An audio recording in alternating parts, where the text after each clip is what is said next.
Hello, hello, good evening, good afternoon, everyone.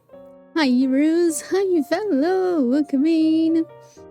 Today we're getting a different stream. I watched my own VODs. We have today's part 4 of Final Fantasy XVI, and I watched part 1 and 2. And I noticed that holy shit, I am dumb. I was so hella dumb during the gameplay that it hurted me when I watched the VODs.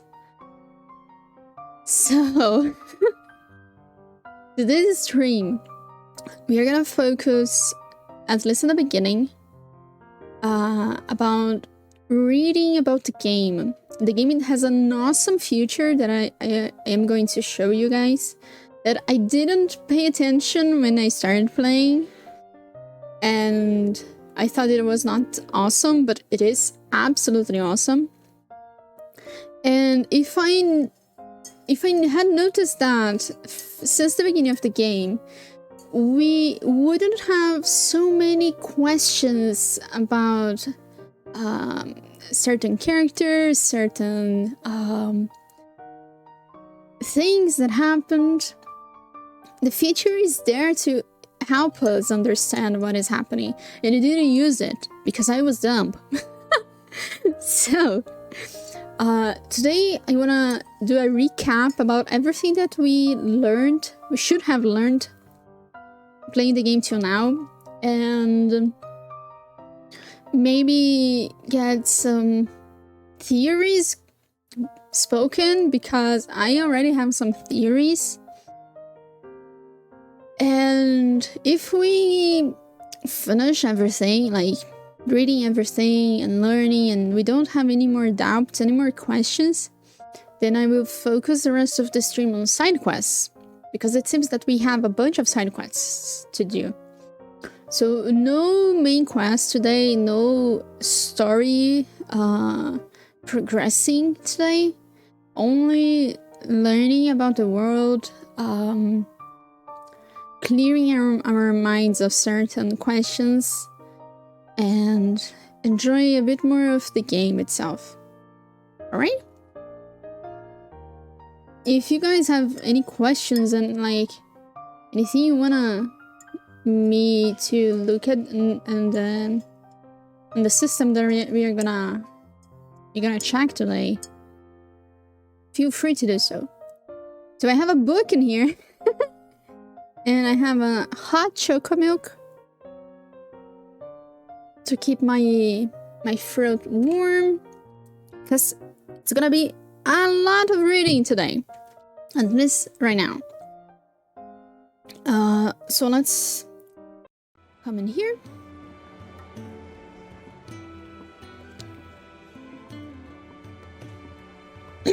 I'm not sure if Valo is there. If Valo is there, I'm not sure where you are in the game, but mind. Message, most likely.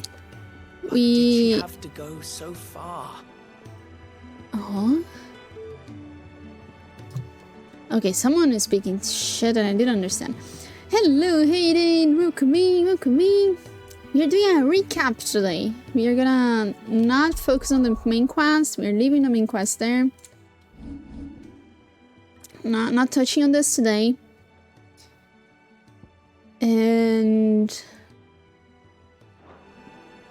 I am checking the compendium. Where is it? Here. I heard Otto barking at his lot earlier. Take a seat. It's Rose. Thank you so much for the lurky. Thank you. Hope you have a good evening. You have something to say? Read. Don't let Otto know.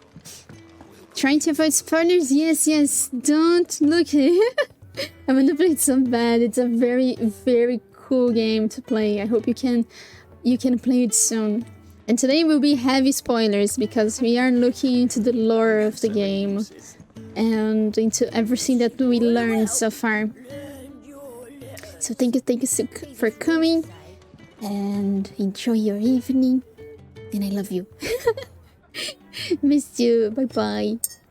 It has been a while since I saw Sarah's. Spoilers 4K.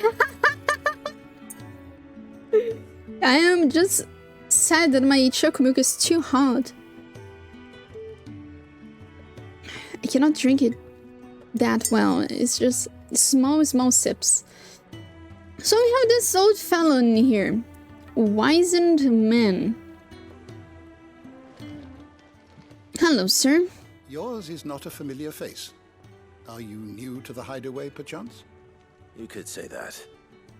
Well then, allow me to welcome you.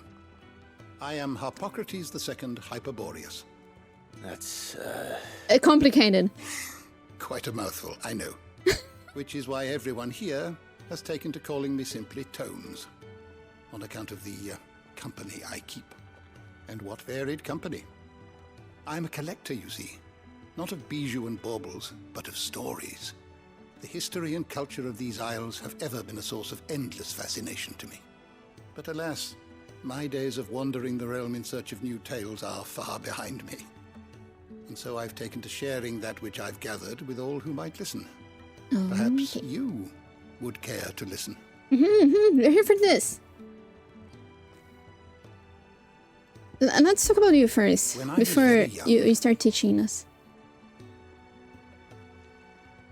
When I was very young, I lived beyond these shores. My father would read to me every night from the only book we had, a story of Valistia by Moss the Chronicler. Chronicler?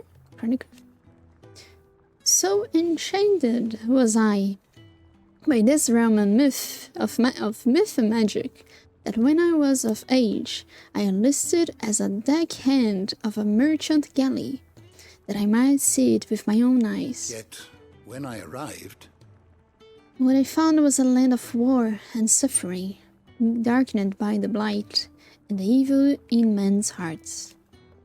Still, I was determined to follow in the footsteps of Moss and record what I could. And so I did, in all manner of places. Shut up, NPC! I'm reading! In all manner of roads, until my aging legs could carry me no longer. fortunately, Sid found me by the roadside, so to speak, and offered me a place here, where I might continue my studies, albeit without the wandering. Alright, so he's not branded, we can see by his face, he's a free man. He wanders around and collects a bunch of shit, a bunch of histories, and we are here for this. For all the knowledge that he has and all the knowledge that we have. I have compiled some new entries, if you would like to see them. The Thousand Songs is a comprehensive companion of Valencian lore, covering everything from basic terms to important persons, geography, and history. New information is constantly added as Clive progresses through the story. Past active time lore entries can also be viewed here. See, this active time lore is the thing that would help us a hell lot. The many cutscenes and many situations that we had questions and we had doubts about what the heck was happening. And welcome in, Jumper! You arrived right in time.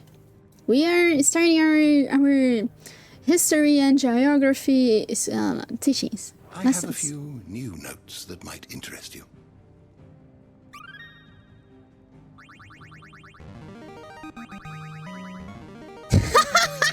Now this, I believe you will find most interesting. You see, like, I should have talked to him many times before. you level up to directly to level 3. So right. If you have a question for me, I should be happy to answer it. So we have basically an encyclopedia of the game in here. And I guess we could start with persons or place. Let's start with Mysteries of the Realm. Like, it's the basic lore, I suppose. So we have the Mother Crystals, right? Do the people of Valencia rely on the crystal mind from these mountains in their everyday lives and flock to the ether-rich lands around them in pursuit of their blessing? Sits? Oh, but wait, this is the second entry. We should go for the first one. Hold on. Enormous glassy mountains. 5, only 5, of which tower over the lands of Valencia.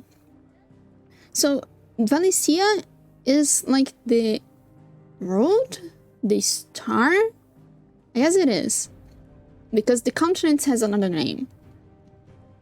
They are the source of all the crystals that the people of the twins, so I guess it's the continent, rely on their everyday lives. Not only that, but the lands surrounding them are rich with ether, making the magics the crystals cast even more potent.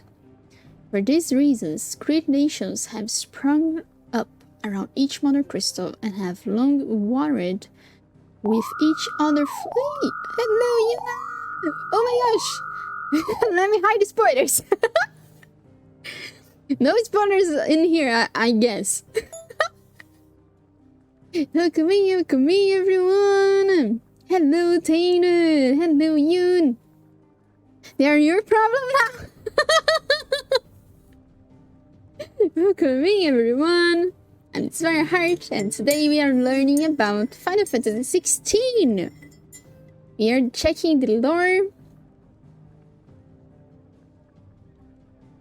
I'm apparently a problem. Don't worry. Your problems are welcome in here. It's what makes us alive, I suppose. Thanks so much, Ian. I hope you had fun. Did you have fun with the year? Did you have a good progress with the side quests and everything? Aren't we all problems indeed? Kinda did. Good. Very happy for you. Small progress is still good progress. But then I lost all my side quests when I got NDA. Oh no! Oh no, that's a pain. Can you... Oh shit. So you got NDA without wanting it. Shit. So then you cannot do the side quests, right? Or can you get them again? I'm not sure what happens on NDA, so... I knew I was going for it. Oh, okay. And I get the chance to for them again. Oh, okay, so it's not that much of a problem. I'm just upset my quest log is empty now. Wait, shouldn't it be like relief? Because your quest log is empty? Haha. Quest log is empty. It's a good thing. You need to fill it again, and then you start getting anxious because you have tons of side quests to do. Now I have nothing to do off stream aside from fish. Let's see. Well, you can get the quests and do them off stream. I guess it's not a problem of getting the quests and doing them, I suppose. I shall roll into bed. Okay. I'm leaving these people with you. Hello, Sino. Welcome in. Thank you again, Neil, for coming. I hope you have a good night, a good sleep, and I see you tomorrow. And to everyone that came with you, yes, we have Final Fantasy XVI in here. If you're not playing and you do care about spoilers, I kindly suggest that you lurk without muting this. You lurk by muting the stream, or you just leave. I will not be sad, because it's heavy spoilers today. We are reading the compendium of informations, like the whole encyclopedia of the game, checking for explanations of people, of places, of kingdoms. So it is quite lore depth in here. I'm never gonna play 16, so go ahead with the spoilers. Alright. If you guys don't mind with spoilers, you are super welcome to listen, to ask questions if you have questions about the game. Never say never. Yes, it's a good point. So we are reading about the mother crystals. The mother crystals are the big chunks of crystals that allows magic, it seems. And then we have the basic information, okay? And the second information that we got first. I will play when it comes to PC, but I don't care about spoilers. Yeah, I can say that, of course, that you will not have the same shock, because you are having the shock right now, but playing the game it feels very good. It feels absolutely, the gameplay is amazing. So I still think you will have a great time by playing it yourself after watching my streams. Alright, took a sip of my choco milk, let's read. So the people rely on the crystal, right? I read it before. Sid posits that it is in fact the mother crystals and their ability to draw ether from the earth that is the reason for the Deadlands advance. The Deadlands is the place that there's no life, no ether, nothing. The Deadlands are caused by the blight, so it seems that other crystals are the reason. The few who learn the truth are hunted down by those in positions of power, those whose power rests on their control of this crucial resource. So, like the 5 nations that have a mother crystal. So here's one question that I hope we will get an answer by reading everything. The mother crystals are said to give the blessing of the icons. Like I remember someone saying that the icons come from the mother crystal. The icons only exist because of the mother crystal. However, there are 8 icons aside from Ifrit. Ifrit is not with Ifrit it's 9. So without Ifrit it's 8. Are they alien, the crystals? We don't know. Based on this information, we cannot say. We are gonna read more to try to find this out. Clive said once that the mother crystals were a blessing from the sky, right? I remember him saying that. So I hope we can have more information about this. So let's read more stuff. That we do not have everything available because it compiles what Clive knows and what this guy knows. So we need to keep playing to get all those entries. So let's see what we have. The Deadlands, alright. Bearing wastes bereft of ether where no life stirs and magic is all but unusable. Here, both earth and water are stained black, preventing any seed from quickening. In recent years, the blight has spread even more widely, displacing whole nations before it, driving once peaceable fauna to violent desperation and leaving silent devastation in its wake. So, Deadlands is a bad place. No one lives there. Crystals. One of the most valuable materials known to mankind, thanks to its ability to channel ambient ether from the air, allowing those without an innate power to do so to cast magics.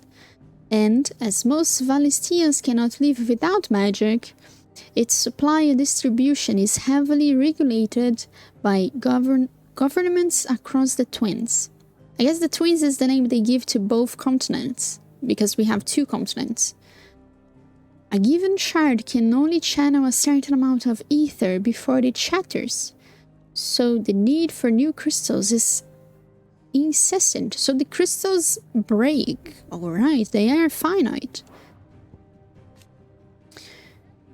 Crystal rations. Shards of crystal small enough to be held in the hand, which allow those who are not born bearers to cast magics. So, we can understand that bearers can cast magics without crystals, right? The nations of the twins see such shards mined from the mother crystals and distributed to the populace, so that every man and woman of good character, bearers, criminals, and other undesirables not included, might enjoy the gift of magic. It is common for people to keep them about their persons in a protective case. Municipal shards. Large shards of crystal that are entrusted to towns and cities across Valistia in order to serve the populace. Where those shards rationed out to individuals might suffice to fill a cup or light an oven, municipal shards fill wells, fire forges, and light the streets of the great cities of the twins. So they are very big shards that are there for the city, not for the people. Not for, like, personal use. I guess we saw one of those back in the past when we played with Clive on the beginning of the game. Ether. The life force of the land and the source of all magic. Exactly what I said it was, based on my knowledge of Ethereum 14. We did see one of those, yeah, you're right. My memory is not that crap. The amount of ether a spell consumes depends on its strength, with those manifesting more potent forces over a wider area coming at a greater cost. Okay. Larger crystals can channel more ether than smaller ones, and thus can be used to cast more powerful magics. One might use a small, rationed shard to grill a fish, but would require a large municipal crystal to fire a blacksmith forge. I wonder if, like, people don't know, like, how to, use flint and wood and make a fire? It seems that no. It seems that people don't know how to do that. Like basic survivability. It seems that no, because the whole society is based on magic. That's how city thrives, exactly. City and the people in the hideout, they do things manually. This is insane, man. Alright, magic. The art of channeling ether to make one's imagination manifest. This can take the aspect of one of the 8 elements. Oh, so we have 8 elements, 8 icons. Fire, water, wind, earth, ice, thunder, light, and dark. So we have the 8 elements of the 8 icons. So, fire, we have Phoenix. Water, we don't know about the water yet. Wind is Garuda. Earth is Titan. Ice is Shiva. Thunder is Ramu. And we leave light and dark with Bahamut and Odin. Probably Leviathan, that's my guess. That's exactly my guess. But we are gonna speak about the icons in just in a few minutes. Let's keep reading. While bearers and dominants can cast spells at will, others require a crystal to do so, as we just read through everything.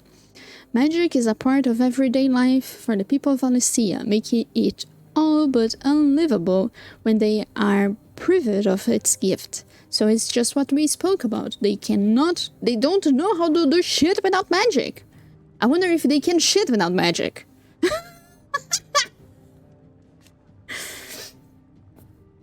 The crystal's curse. We learned this last stream. The price bearers and the dominants. Excuse me, dominance included. This is one thing that I didn't notice while we were playing, and when I watched my VOD, I said, "Fuck! I didn't notice this." We had a cutscene when we were leaving Martha's Rest, and we find Sid. Do you remember that? We leave with Joe, and we find Sid and Goots, and they are with the two pretty chocobos. And Sid he's messing up with his arm. He's checking his own arm. My boy, Sid's arm is petrified. At least a part of it is already petrified.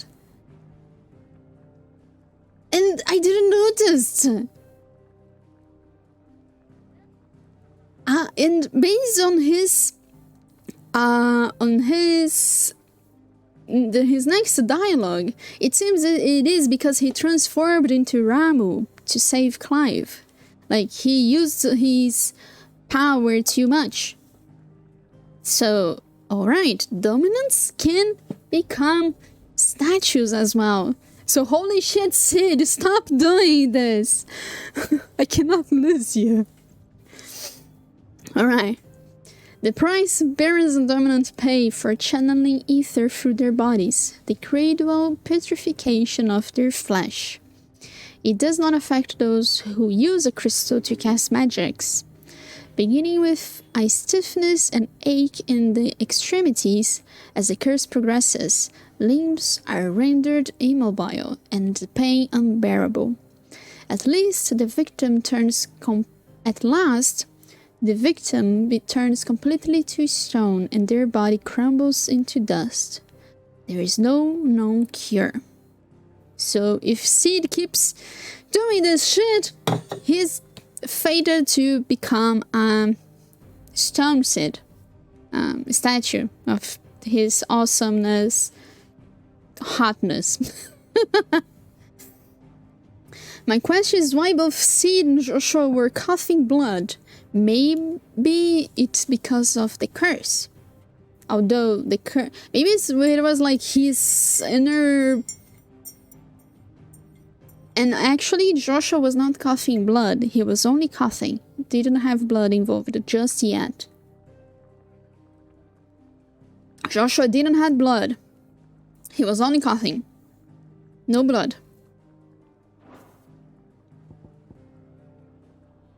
But for Sid coughing blood, it can be like his organs are starting to petrify. Not like we cannot know, right? We don't know. And yeah, we didn't have blood for Joshua. He was like coughing as he had a cold. But we believe that it was not because of the cold, it was because of him using magics.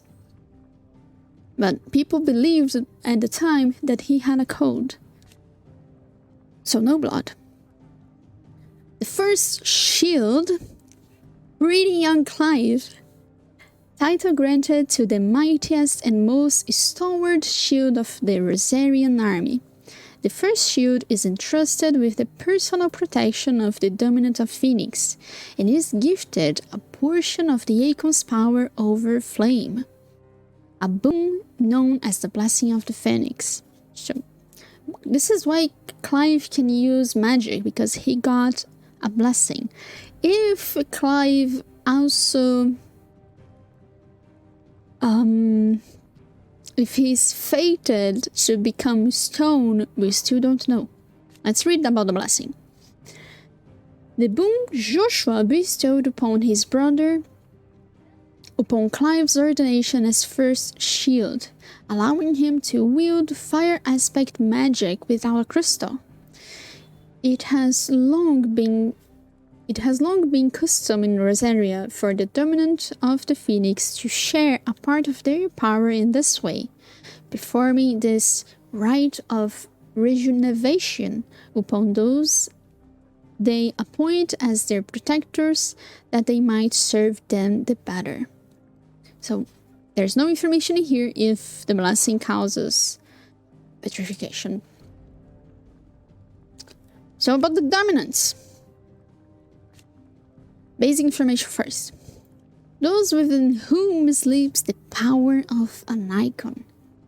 Though they look and think no differently to any other man or woman, they can not only cast elemental magics without a crystal, but also transform themselves into beasts of world-shattering strength at any moment. A quality for which they are honored, worshipped, and feared the realm over. I am still... Okay, we have worshipped pad ones, like Bahamut and Odin. Okay. I was gonna say, I still need to find someone that is worshipped, but we have. Okay, Bahamut and Odin. They are the ones that has good relationship with the people. Those within whom sleeps the power of icon, where is it? Transforming to any moment. Goes down. There is only ever one dominant each icon, a new dominant only awakening after the previous dies. Some awakened at birth, while others are chosen later in life. But once one is chosen, one's life changes forever. So we had Joshua using his powers since it seems very early. We don't know if it was by birth, but very early. And Jill, not that early. And Clive, even worse. He was by his teens. Oh no, actually Jill might have... There's a possibility that Jill awakened before Clive in terms of age.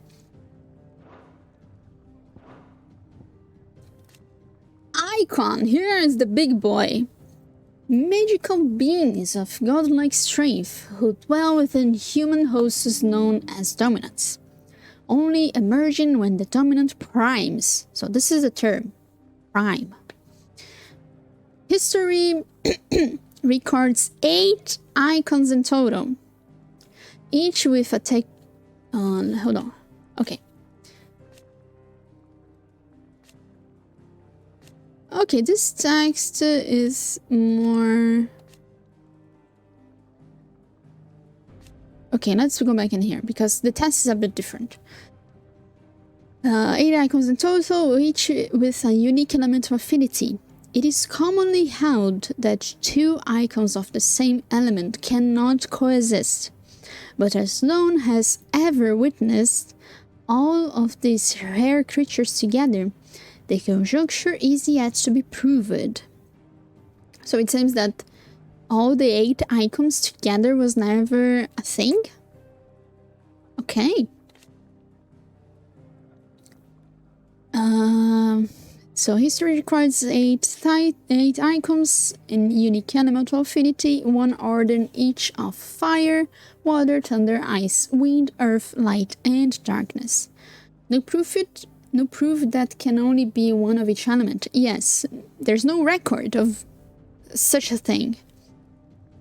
The common belief that 2 icons of the same element cannot coexist was shaken by the appearance of a second icon of fire during the Imperial attack on Phoenix Gate. Yeah, so we did not... The whole world never had an appearance like that. 2 icons of the same element. So there is no, there's no information about that. Priming. The act of dominants transforming their living flesh into that of their icon. Dominants most often prime during times of war, using the immense strength of their icons to turn the tides of battle. Though it is usually done deliberately, the dominant remaining in control of the icon even when primed. On occasion, a dominant will lose control of their powers and see their icon run riot. So this we had already both situations. We had Shivan and Titan 100% under control, and also Ramu, they had 100% control of everything. But with Garuda and Ifrit, did not. Also, Phoenix also had control, but Garuda and Ifrit, no. You might call Shiva Blonde Jill from now on. Blonde Jill. It's longer. I will keep calling her Shiva. Semi-priming! We had an actual name for that. It's the limit break, but they call it semi-priming. The act of a dominant calling upon a part of their icon's power without fully transforming into the legendary beast itself. It does not require nearly as much ether as to fully prime, taking less of a toll on the dominant's flesh.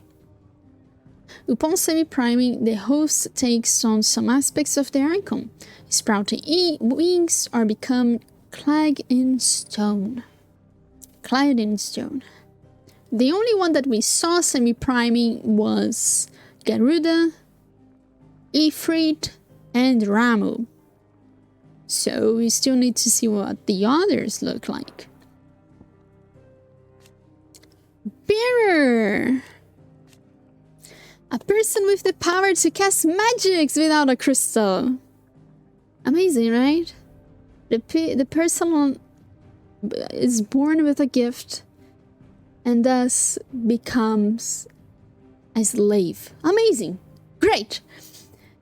In Valistia, men and women who awaken as bearers are enslaved. They are marked with a brand upon their cheek and used as tools, a cheaper alternative to the scarce and precious shards. The system of slavery has persisted for centuries and has become so ingrained in Valistian life that few take pity upon the bearer's plight, seeing them as less than human. Kind of like X-Men. Yeah, I can see the similarity. So they are enslaved, branded with a mark on their cheek that leads some to call them by the pejorative moniker branded. Okay. Though their powers do not begin to approach those of the almighty dominants, they too suffer from the crystal's curse, gradually turning to stone over a lifetime of channeling ether for others. Branded soldier. They were forced to fight for the nations that enslaved them, able to cast powerful magics yet entirely disposable. They are often placed on the front lines in battle or assigned to highly dangerous scouting or assassination missions. To stymie? What the heck is this word? The urge to flee. The penalty for desertion is death. Soldiers are encouraged to keep a close watch for each other to prevent others from doing so. The brand upon a soldier's cheek presenting an additional obstacle. And so most follow their orders, turning steadily to stone with each draw of the ether, to lose one's life to the curse being lauded as a hero's death. Oh, so when the soldiers become a stone is a hero's death? Well, Clive said he never saw that happening.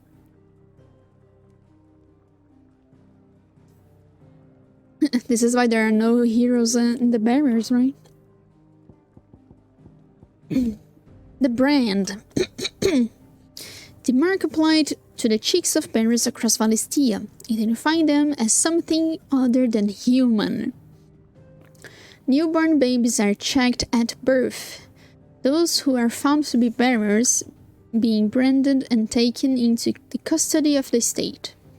Rarely, bearers evade this test, either because their parents hide them, the testers are lax in their duties, or their powers do not awaken until later.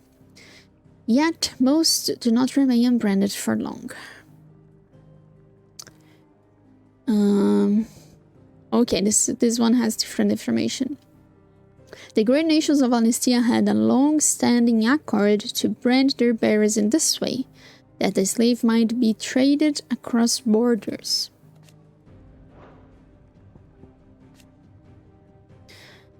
Branded is a common pejorative term for bearers marked with the brand. Newborn babies are tested at birth, and those found to have the snake are branded on the cheek and taken into the custody. Okay, same information. The liberation of bearers, that which Sid and his allies strive to do, save bearers from slavery. To this end, they gather information about masters who most mistreat their property, that they might focus their rescue efforts on those most in need. Freed bearers are brought back to the safety of the hideaway, and though many are unsure what to do with their newfound freedom, the combination of a warm welcome, warm food, and a warm bed helps to calm their cares. Fallen! Let's see about this. The Fallen. The ancient yet highly advanced civilization. We saw that right in our flesh. Those relics can be found across the length and breadth of Valistia. The material from which those relics are constructed is far sturdier than steel. It cannot be worked by modern methods. So the people of the modern day have elected to build inside and around them instead. Those relics are said to be the remains of airships that once soared through the skies. They can be found across Valistia. Sid's Hideaway is but one of many settlements that take a fallen ruin in its foundation, taking advantage of the sturdiness of the ceramics, which are stronger than steel. They are not, however, immune to the passage of time, and so the hideaway is in need of constant repairs. That's a nice detail. Airship. Also said an airship has to be something related. Yes, when we go to Sid Solar the first time, he says he's working on a pet project of him. So the pet project is either his master plan of destroying the mother crystals, or it can be an airship. And the second time he speaks about an airship is when he explains about the airships. Because it's he that tells Clive what the falling ruins are. Oh, they say it's an airship. They float through the sky in the past. And he said, what a shame that they cannot fly anymore. So the love for the airships is there. It is there. We just need to give more time to the man. Now we must get one of those ships working. Yes. Legend has it that the people of the Fallen once sailed through the skies in the bellies of these ships, though all now lie shattered and silent on the surface below. The town of Lostwing is built around such a ruin. A Wreathy Stone, a mysterious ceramic tablet that stands in the hideaway, of a similar construction to other relics of the Fallen, yet seemingly not a part of the airship proper. Its imposing appearance suggests some important function that has been lost to time. Whatever strange secret lies within it, it seems to react to Clive's presence and urges him to unlock its hidden potential. But the glasses, I do not have glasses on this model. But hold on, okay, I can make it work. We do have glasses.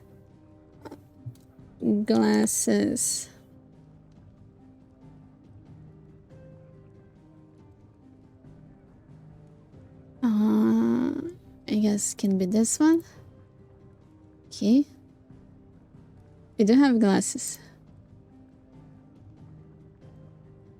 There you go, glasses. We have glasses now.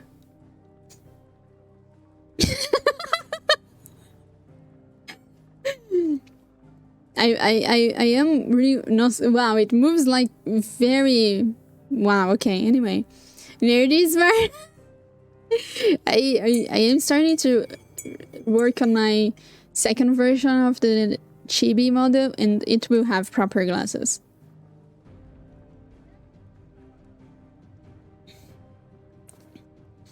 About the Arete stone, it seems that this is not the only one. I saw my husband playing through the maps that I played already, and he found one of those, and I didn't see it. So we need to go back and check it whenever we can.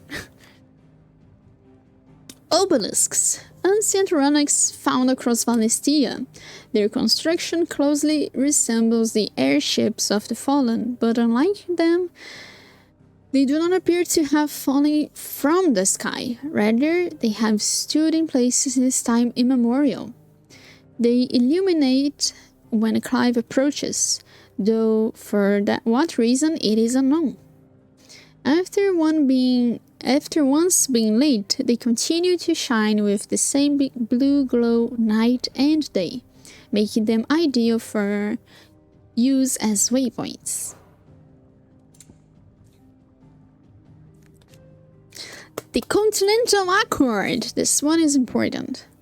An international pact made at the dawn of the present era, in which such matters as the treatment of bearers and the establishment of a realm-wide currency were laid out. It formed the basis of much of Valestian society as it stands today, including the branding of bearers and the statues as non-person. It's the law. Branded are non-person. Gosh.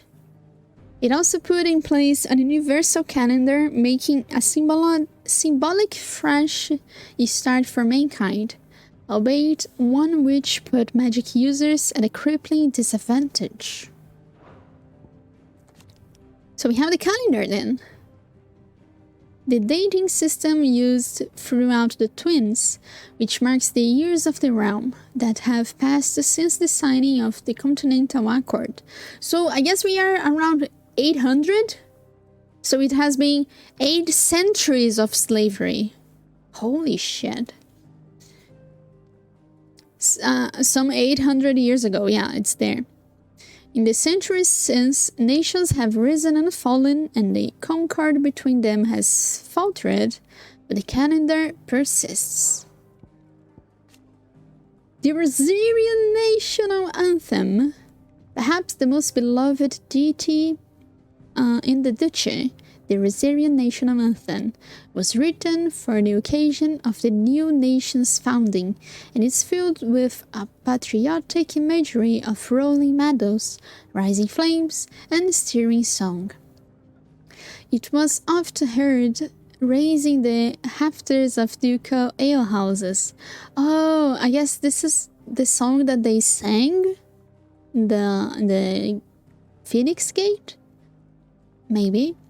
Particularly close to the closing time, where disputes over the lyrics to the last practiced third verse would occasionally end in fisticuffs. Okay, it is the music that they sang.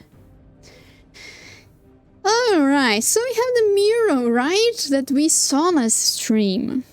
A wall painting found in the depths of the apoditory under Phoenix Gate. Who created it and now for what purpose is unknown. But the celestial being in the center suggests some connection to a long-lost religion. A celestial being. Jumper, do you remember a celestial being on Final Fantasy games? I'm just gonna leave the question there. We will be back to this soon. Because I know about another things. We are getting there.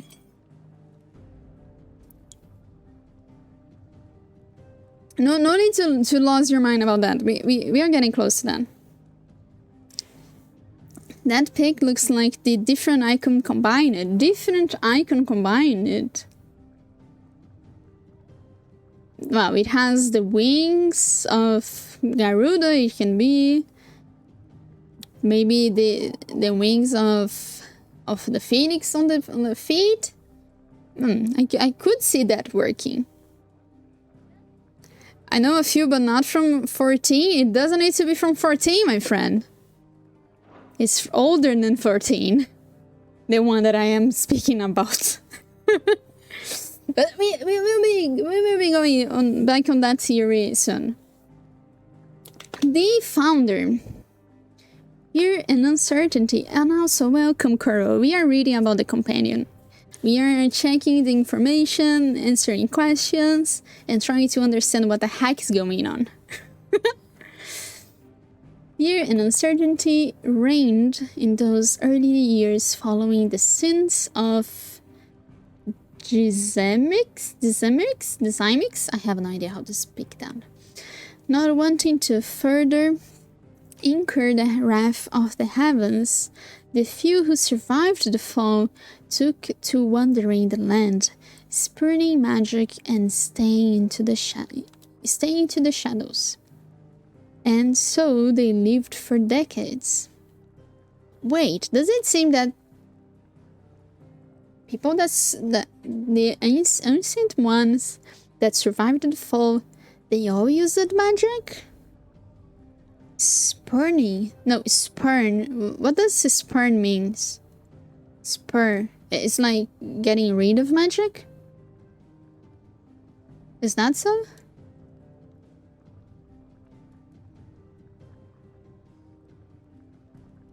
Spurning. What does spurning mean? Is the second line.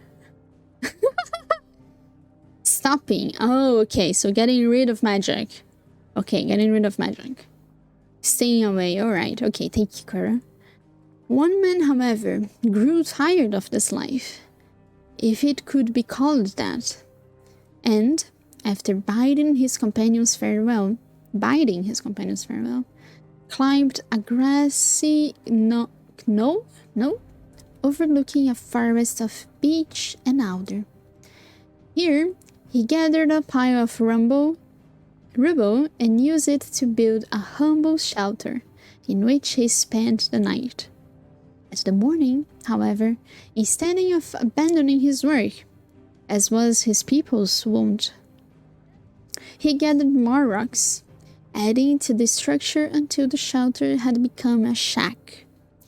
This he continued for days, weeks, until the shack has become a house. At first, those few wanderers who passed the knoll would shun him, cursing the man under their breaths for his hubris. But as his estate grew, and one building became two and two, three, the people began to slow their steps, and it was not long before some took joining him on that snow, gathering stones, building new lives, new destinies. This they did without magics or machines, without boon or blessing. They relied on naught but their hands, their backs, their wills, and each other. And slowly, house gave way to village, and village to town, and town to nation. The man would one day die, as all men do, but those who remained continued his legacy, expanded upon it. And although his name was eventually forgotten, his spirit lives to this day in the hearts of all Rosarians. So this is about the legend of the founder from us, the Chronicle. about the man that built Rosarian without magics, without anything but hard work. Very curious, that one. Baseman. A somewhat derogatory nomen given the collective group of demi-humanoid beings that includes goblins, wargs, and minotaurs among them. To reject with disdain or contempt is the dictionary explanation. Oh, okay. They despised magic. An architect. Yeah, he was an architect. He surely was an architect.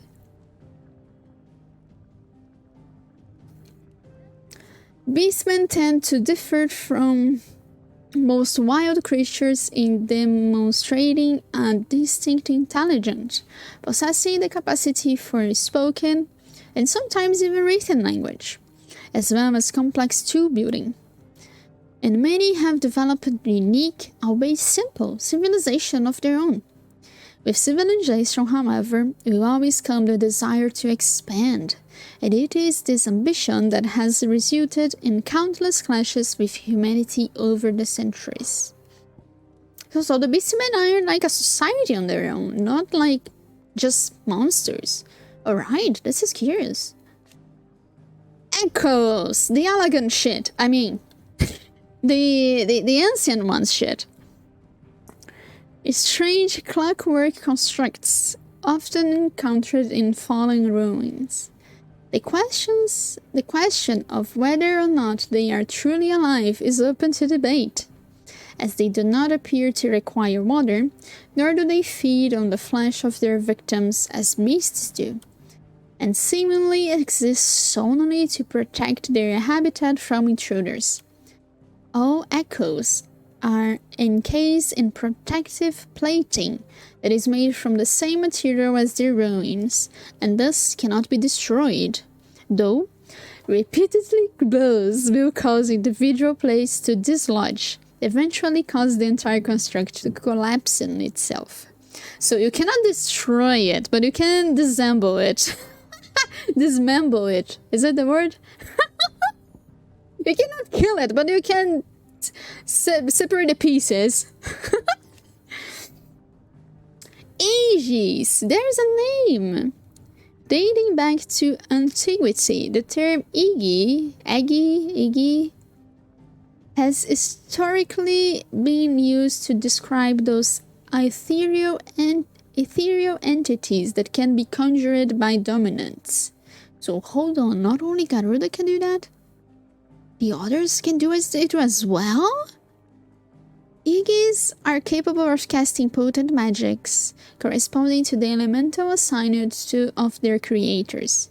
Though unquestionably formidable, they will fade immediately should the dominant who gave them being happen to be slain. So technically the other dominants also can have like familiars? The Aggie thingy? Okay. I wonder if this is like the picture itself. It is Garuda's sisters, as she called them. But I wonder if it's only the elemental creatures that she summoned when she primed.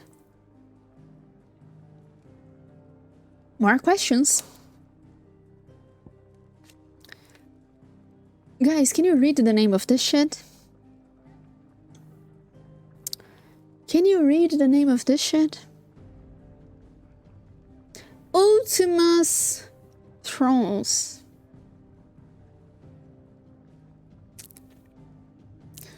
Ultimus? Ultima? Okay, we have questions in here. I have at least. Twisted, glowing blue creatures that awaited Clive and Jill deep within Phoenix Gate to try and prevent them from gaining the innermost recesses of the apothecary. So those guys appeared in the same area as this shit. Did you already get that far? Yeah, we finished at Phoenix Gate place. And we stopped after coming back to the highway.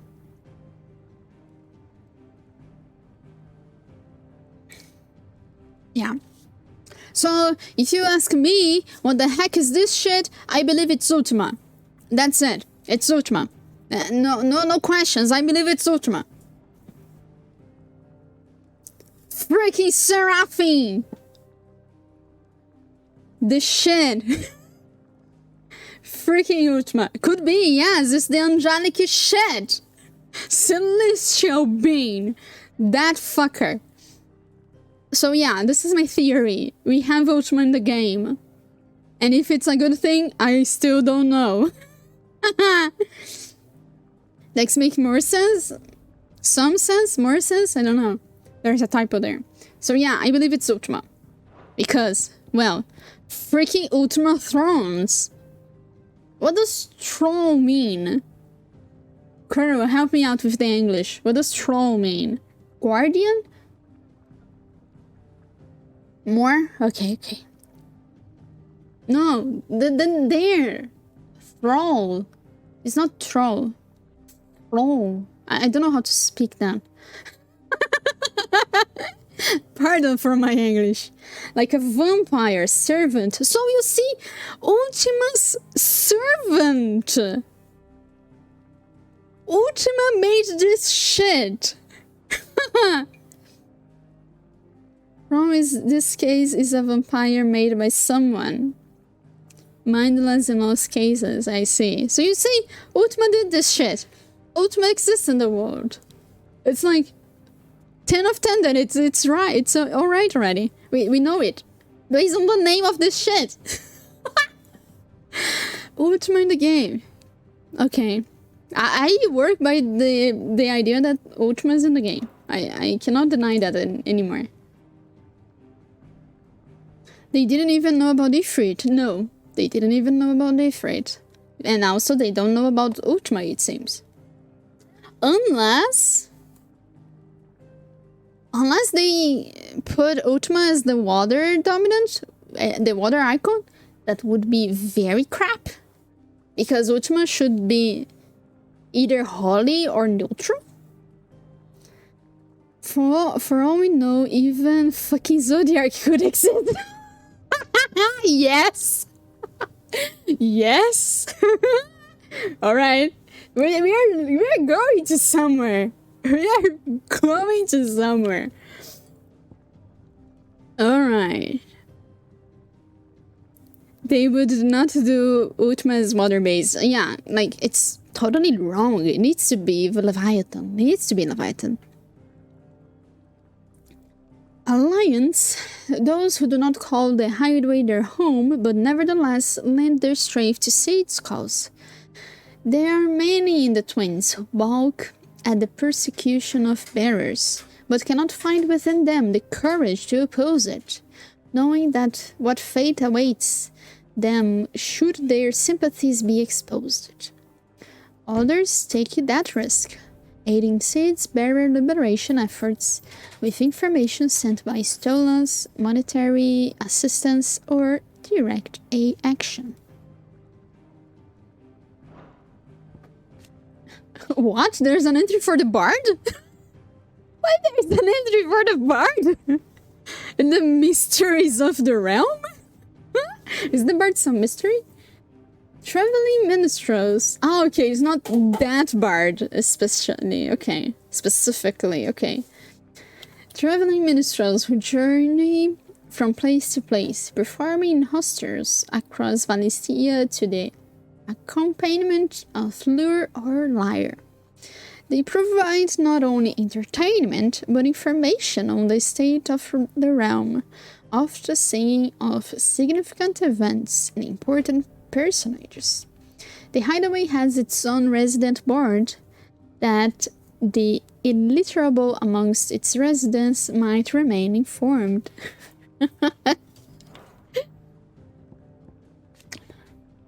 crystal feathers. A restraining device for barriers and dominance that use precisely arranged and activated shards of crystal to disrupt the flow of ether through their flesh, thus preventing them from priming or casting magics. Ah, this is why Joshua couldn't do shit while Benedicta interrogated him. Okay. So valuable are the materials from which they are made, and so rare are the skill required to craft them. There are very few specimens in existence, and they are only employed when absolutely necessary. Oops. Marks. Emblems that Said's allies distributed to those in their circle of trust. It's like Oceanid cuffs from One Piece. I don't know One Piece, but I believe in you. It is common for the rich and powerful of Valistia to pin such marks to the bearers in their possession, that the slaves might go about their master's business unmolested. So this also means that, like, Clive having that, because Clive is a bearer now, it means that, yes, I am doing errands for my master. I'm not just wandering by myself. It's the same thing? It's the exact same thing? Okay. Orchestration, a curious clockwork contraption that is able to perform several different musical compositions at the flick of a switch. We didn't use the orchestration just yet. Metia, the burning red star that sits beneath the moon. At least it's not called Dalamud. Folklore ascribes to Metia the role of message bearer to the moon. Okay. If there is noise in the background, let me know, okay? Because I am listening, but I'm not sure if the microphone is catching it. Message bearer to the moon, okay. So it is common custom across Valistia to wish upon the star that one's heartfelt desires might be conveyed to the heavens and beyond. This is why Jill prayed to the moon. Alright. It was not the moon, it was the star. And the last entry. The Journal of Mos. The Annals of Mos the Chronicle. It's catching a bit, but it's fine, don't worry. Okay. It was not a cat, but good thing it's just low.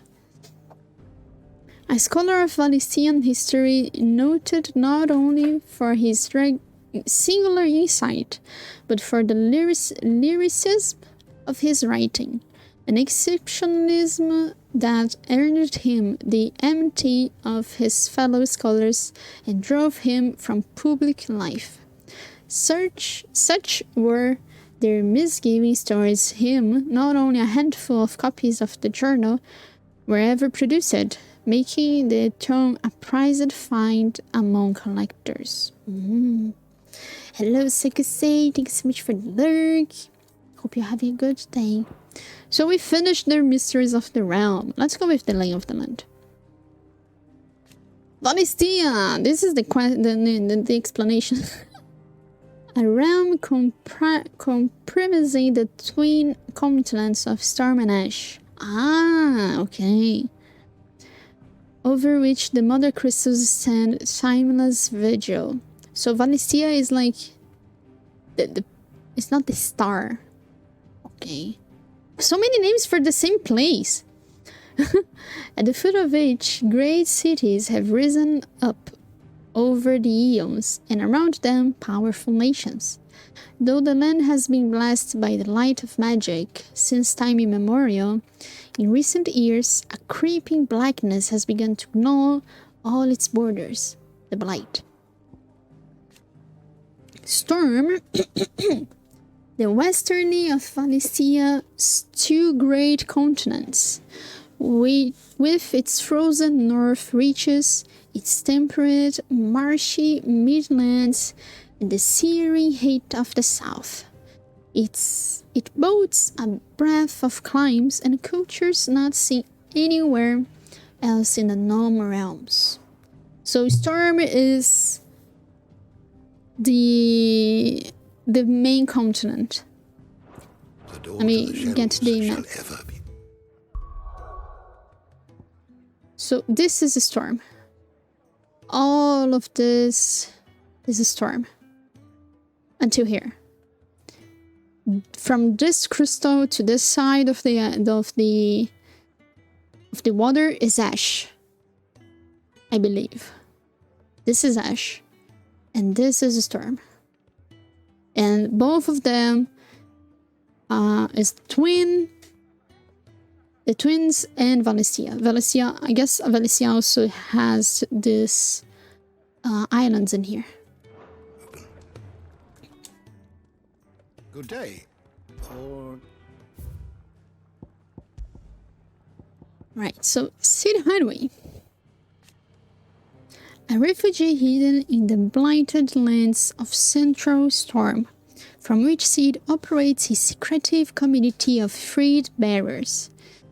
While survival in the Deadlands is widely considered impossible, a combination of near indestructible fallen ruins and considerable ingenuity have led to the establishment of a safe haven where those who rally to their leaders' cause are only just able to eke out an albeit mirror existence. It is from here that Sid operates his secretive society, alright? So accustomed are most so-called branded to ill treatment at their master's hand that their first experience of something approaching freedom within the hideaway's walls, being it even something as small as a hot meal or a soft bed, can come as a considerable shock.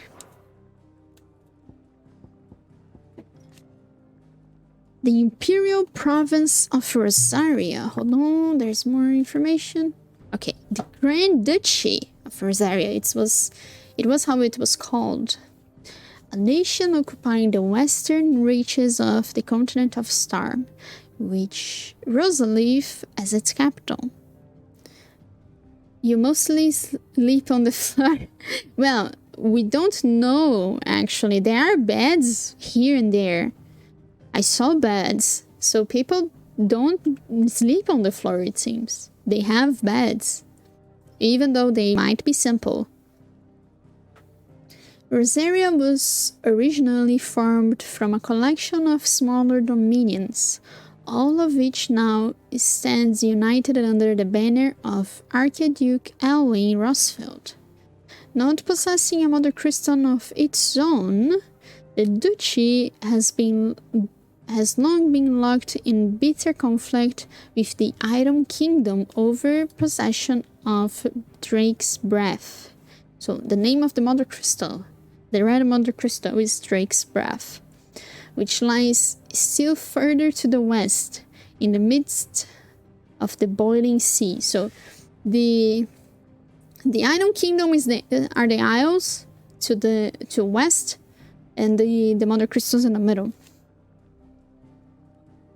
And then it became a province from the Empire. A nation occupying the western reaches of the continent, When the duchy was left leaderless in the aftermath of the attack on Phoenix Gate in the year of 860, the Ironblood seized the opportunity to attack the capital. Their campaign did not last long, however, as the Holy Empire of Sunbreak soon returned in full force to stake its own claim, leaving the once proud duchy no choice but submit and become an imperial vassal state. We all know that it was sold, but okay. And the land, formerly known as the Grand Duchy of Rosaria, it became an imperial province after its annexation by the Imperial Holy Empire of Sambrek. Annabella Lesage, once Duchess of Rosaria and now Empress of Sambrek, has granted stewardship for her former house and the title of Vicereine, a role she embraced with sadistic relish, enacting a regime I don't know how to say that word, of crippling taxation and constant surveillance, along with renewed persecution of the barrier population. So we know it's shit. It's a shitty place right now. Because of a shitty woman. I wanna kill her so badly.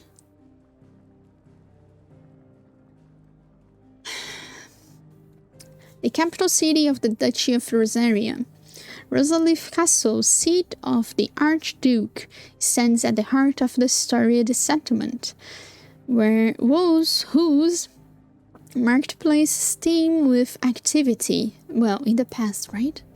Alas, the encroaching blight has rendered vast swatches of the land to the north inhabitable, driving refugees south in ever greater numbers, and placing an unbearable strain on Rosalith's all too finite resources.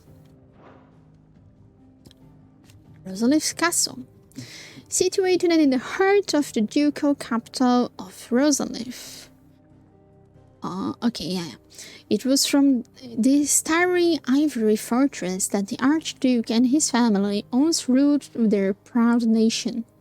A well-armed Sembrox garrison has been stationed here since 860, when the duchy was annexed by the Empire, following the tragedy of the Phoenix Gate and the subsequent invasion of the Iron Crusade. Oh, there was another test. I'm not reading that anymore. Phoenix Gate. A walled keep situated near Rosaria's northwestern border. It was originally constructed to serve as an outpost in the wars against the Northern Territories, but its true significance lies deep within the ruins atop which the stronghold stands. Here, in an ancient chamber accessible only to the dominant of fire, is held the rite of ancestral communion. An important ritual in which it is believed that the phoenix can hear the words of the duchy's forebears. We all know it's the voice of Ultimus, but okay. The remains of the fortress, destroyed in the year of 860 on what became to be known as the Night of Flames. They named the night. Night of Flames. The castle's invasion by Sembrequois saboteurs, and the battle between the two icons of fire that arose in its wake. The earth is still riddled with fissures and tears, testament of the ferocity of the fight that unfolded here.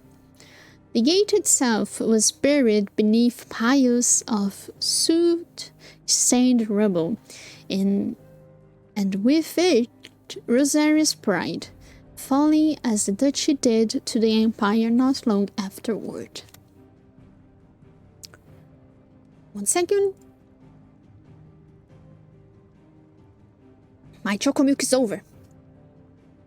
The remains of the fortress destroyed on that what came to be known as the Night of Flames, the castle's invasion, assassins, the two friends rogue.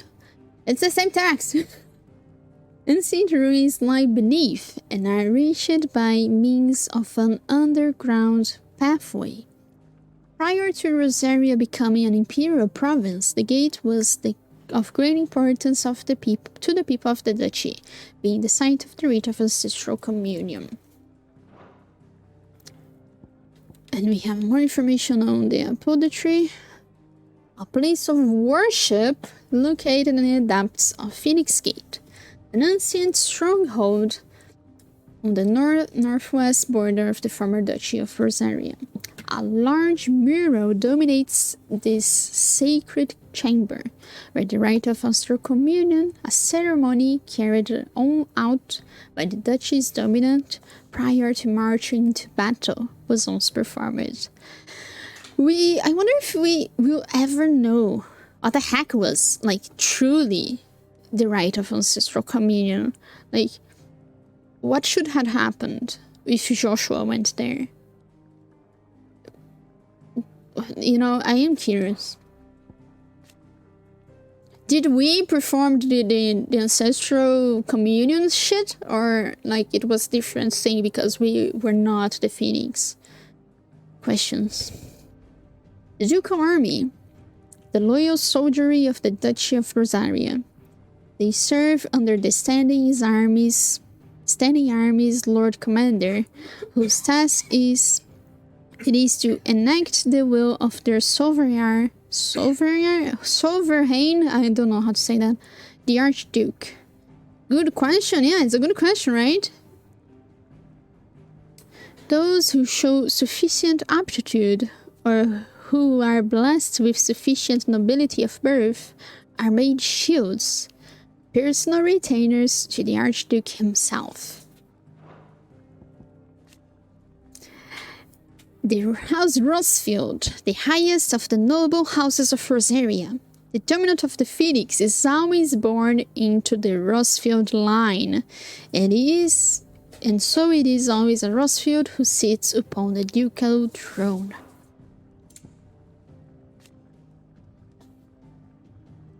Loyalists, those who maintain allegiance to the late Archduke Alwyn and work for the revival of the fallen Duchy of Rosaria.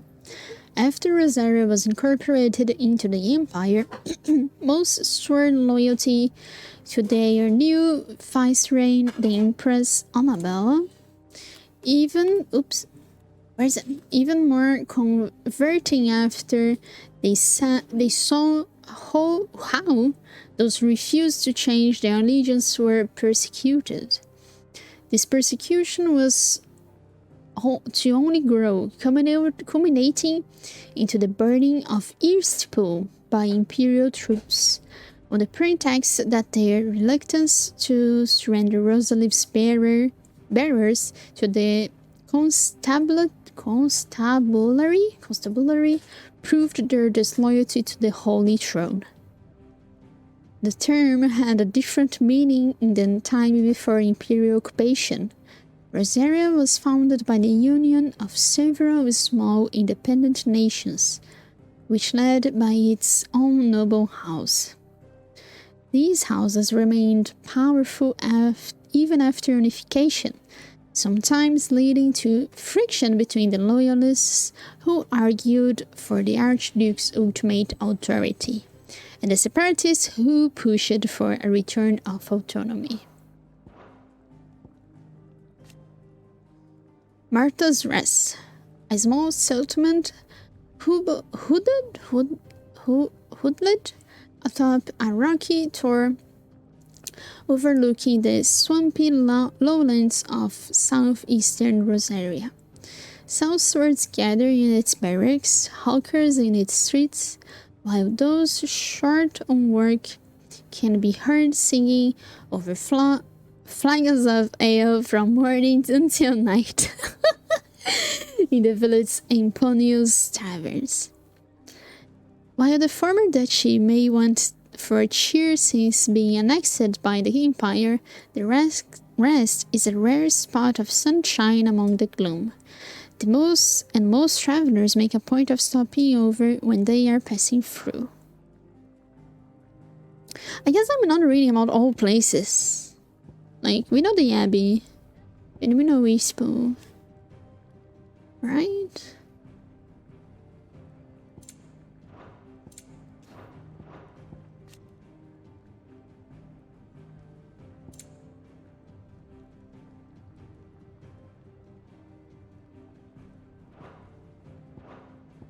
The Purge of Ispo. I'm gonna read this.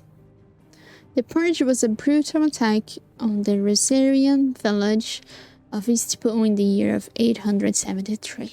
Annabella Lisage, Holy Empress of Sambrec, and the Vicereign of Rosaria, ordered that all bearers being harbored by the villagers be slaughtered, along with those ducal loyalists who had given them shelter. In the ensuing massacre, Ispo's population was effectively decimated, and ultimately the village was abandoned. This was sad as shit. The Night of Flames. An imperial attack on Rosarian forces stationed at Phoenix Gate. Archduke Elwin Rosfield was killed in the fight, as were his two sons, though the bodies of the latter were never recovered, having thought to have been mortally consumed by hellfire. Wait, they say that Clive died? Excuse me, he was made bearer. Can't believe this. The attack was widely rumored to have been facilitated by the traitorous Duchess Annabella, although official explanations attempt to shift the blame into the Phoenix having run inexplicably rampant. Can't believe it.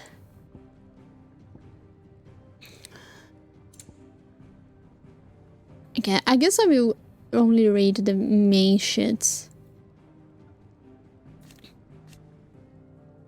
Holy, you have 4 pages from the Empire?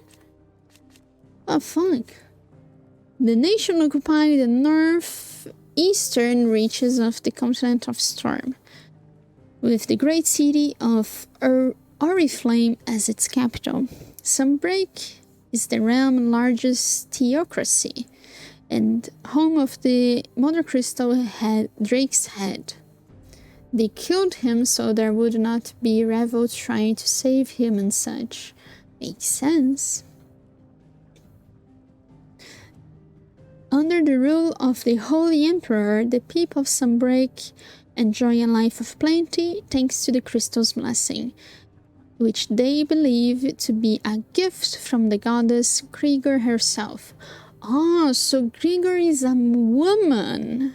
It's a goddess, not a god. To make the name even worse, is a woman named Krieger.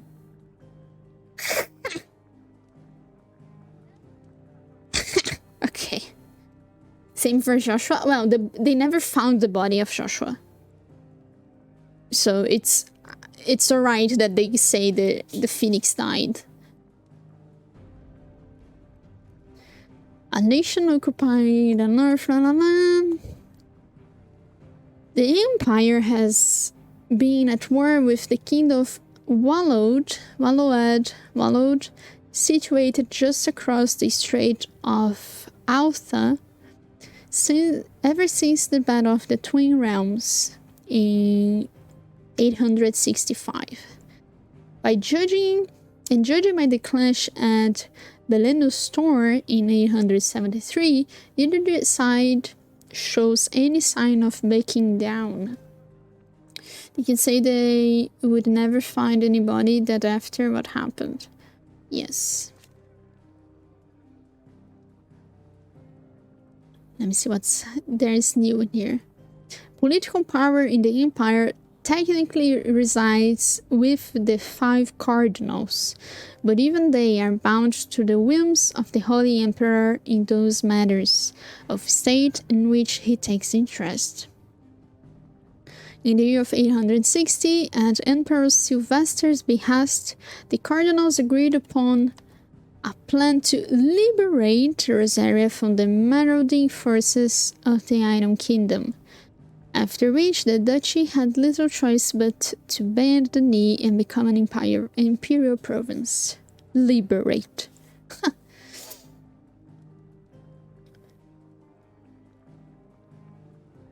The empire is ruled by the Holy Emperor, the one true goddess. made flesh according to the Gregorian faith. So the emperor is a woman. The emperor is a goddess made flesh. Cool. I will call him them, they all the time. It's not him anymore, it's them. Who is served unquestionably by the sworn knights of the Blessed Dragon, known more commonly as the Dragoons. Ah.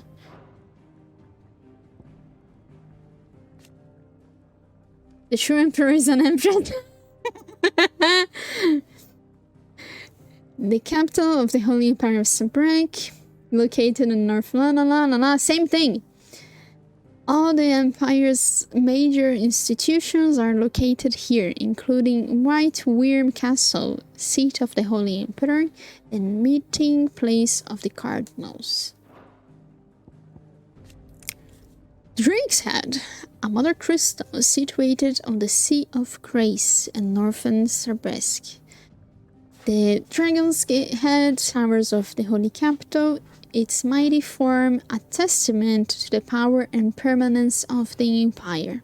However, mysterious ether floods and the specter of the ever-encroaching blight have led some in power to call that permanence into question. Imperial Army. The assembled forces of the Holy Empire, while officially under the command of the Cardinals, it is the Holy Emperor Sylvester Lesage who the legions truly serve. On the battlefield, the Dragoons, peerless lancers renowned throughout the realm, are the Empire's keenest weapon, descending from the skies to sow terror and disarray among their hapless foes. Bastards, a unit of trained assassins deployed to the Nisaf Defile deep within Dalmekian territory, and tasked with the elimination of enemy dominant. Oops. They were tasked with taking the head of the Iron Kingdom's dominant, warding on Feis, and vassal of the icon Shiva. All of its members, including its leader Tiamat, are bearers, branded men prized to serve for their ability to wield magic. I'm reading about the dragons. A lance-wielding knight of the Holy Empire, the Dragoons are trained in a unique acrobatic fighting style modeled after the movements of dragons, which is which such a complicated word, by sudden trances and disorienting leaps and dives. Gregorian scripture hold the creatures to be divine, a gift from the gods herself, and so too are their namesakes revered by its populace. Alright. The Council of the Elders came. The battle that we saw between Odin and Bahamut.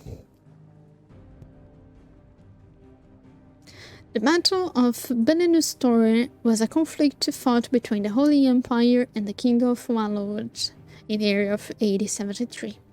It's the year that we are now, 873. Having lost vital territory to Sabrequa's forces 8 years earlier in the Battle of the Twin Realms, the Wallowooders launched an assault on the Eponius Peak, looking to regain a foothold in the Imperial lands on the opposite side of the Strait of Altha. Both sides fielded their icons, and in the ensuing showdown between Odin and Bahamut, an entire Sabrequa legion was lost, and the Wallowooders regained their outpost on Storm. Oh, so Odin was victorious. Gonna check the washing machine, no worries. So Odin was victorious on that fight. Cool. Let's see what else we have in here. Year of the Tempest.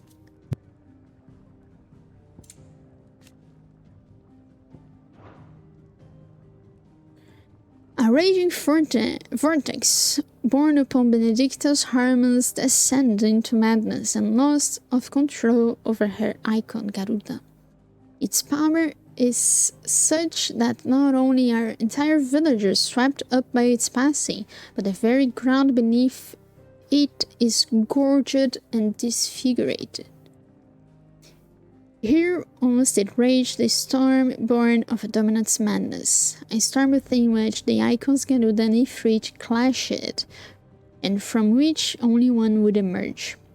Their struggles saw the landscape razed as huts, farms, and villages that had stood for ages were in but mere moments struck from existence.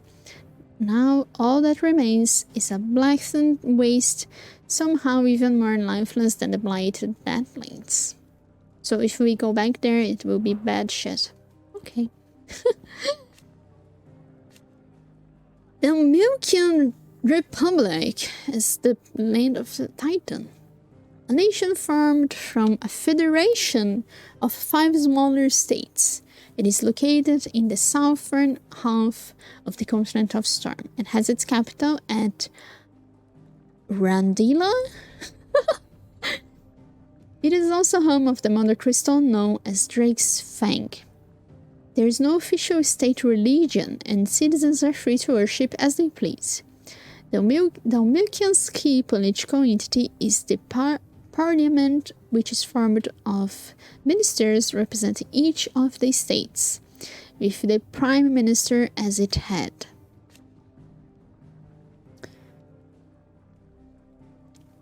Inside, also home of the Mother Crystal, Great Fang, inside which stand Castle Dasburg. So they built inside the Mother Crystal. Okay. Home of Hugo Kupka, dominant of Titan and warden of Earth. Holy shit, they built inside the Mother Crystal. Okay. A castle built within the dome-like mountain that contains Drake Fang. Holy. It is primary residence of Hugo Kupka, dominant of Titan, and is lavishly appointed to suit his extravagant tastes. Alright. Men of the First. The American Standing Army. Oh. While officially an organ of the Republic, each of its 5 states is granted relative autonomy with regard of the management of its troops. Aside from certain specialized squads, battle deployments are mostly comprised of small units employing a mixture of foot soldiers and battle mages. The former are known and feared for their curved swords and prodigious axes, and the deadly skill with which they wield them. Alright. We have very little information about that because we didn't go there. The Kingdom of Wallowed. The sole surviving nation in Ash. So that side of the continent is Ash. Wallowed has its capital at how do I say that? Stonehir? Home of the Mother Crystal of Drake's Spine. Its ruler, Barnabas Storm, dominant of Odin and warden of darkness. So the king himself is Odin. Recently dispatched the units of intelligencers to Storm with orders to scout ahead prior to a full-scale invasion. Having ceded territory to the Holy Empire of Sunbreak in the Battle of the Throne Realms, the Wallowers launched an attack. We are reading the last one. Okay, I will read the other ones. Belenostor, with the intent of regaining their lost foothold. A warlike land. Its considerable military might serves to keep neighboring countries at bay. While Wallowwood does maintain a national alliance with the Almilkian Republic in Southern Storm, it is very much a marriage of convenience.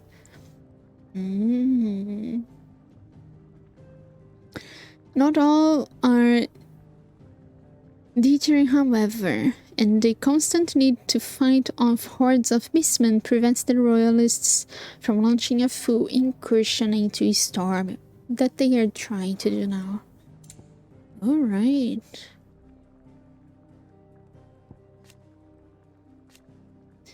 An elite unit of the Royal Knights of Wallowwood led by Benedicto Harmon, who lead clandestine incursions deep into the territory of enemy nations for myriad purposes, espionage and assassination chief among them.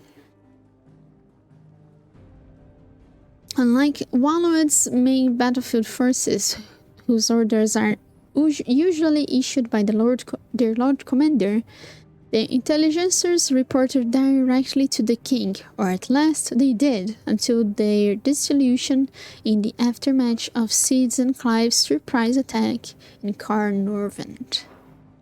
So they all died. Okay, I can understand that. The Iron Kingdom, also known in the local tongue as what? Oh no, I need to drink.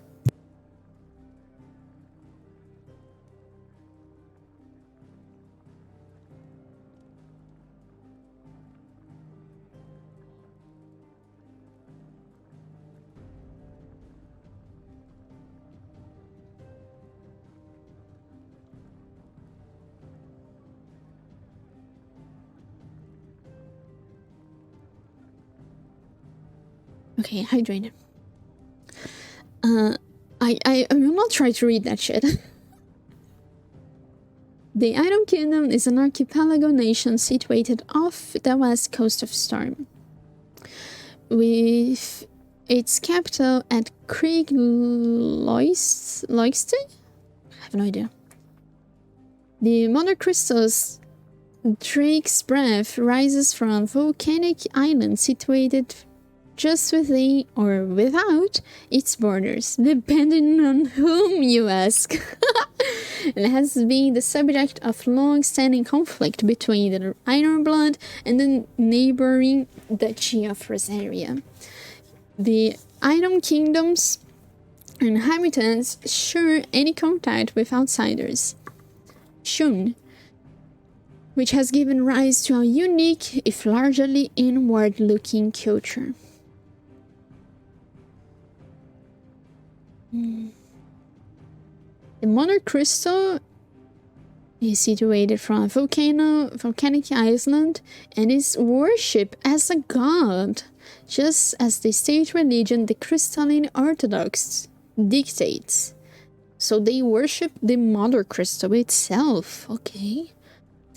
The same religion decrees the use of magic to be anathema, and the bearers and dominants who use it to be sinful aberrations, leading to even greater discrimination than is suffered by the Brethren in the mainland.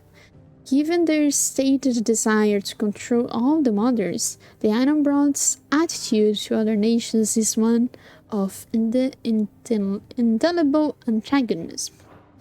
Well, they worship the crystal. Okay, that's curious. A tiny, independent state straddling the continents of Storm and Nash. Its capital, Twinside, is built on the tiny Isles of Ark, from which its mother crystals, Drake's Tail, rises. The lack of a dominant has seen the Dominion become the subject of constant maneuvering over the years, both political and military. and it was only through the recent convening of a Council of All Nations that a non-aggression treaty towards the neutral body was forged, and Athenia's stability amongst the centuries-old rivals achieved. But we all know that the Empire wants to seize them now, which is bad.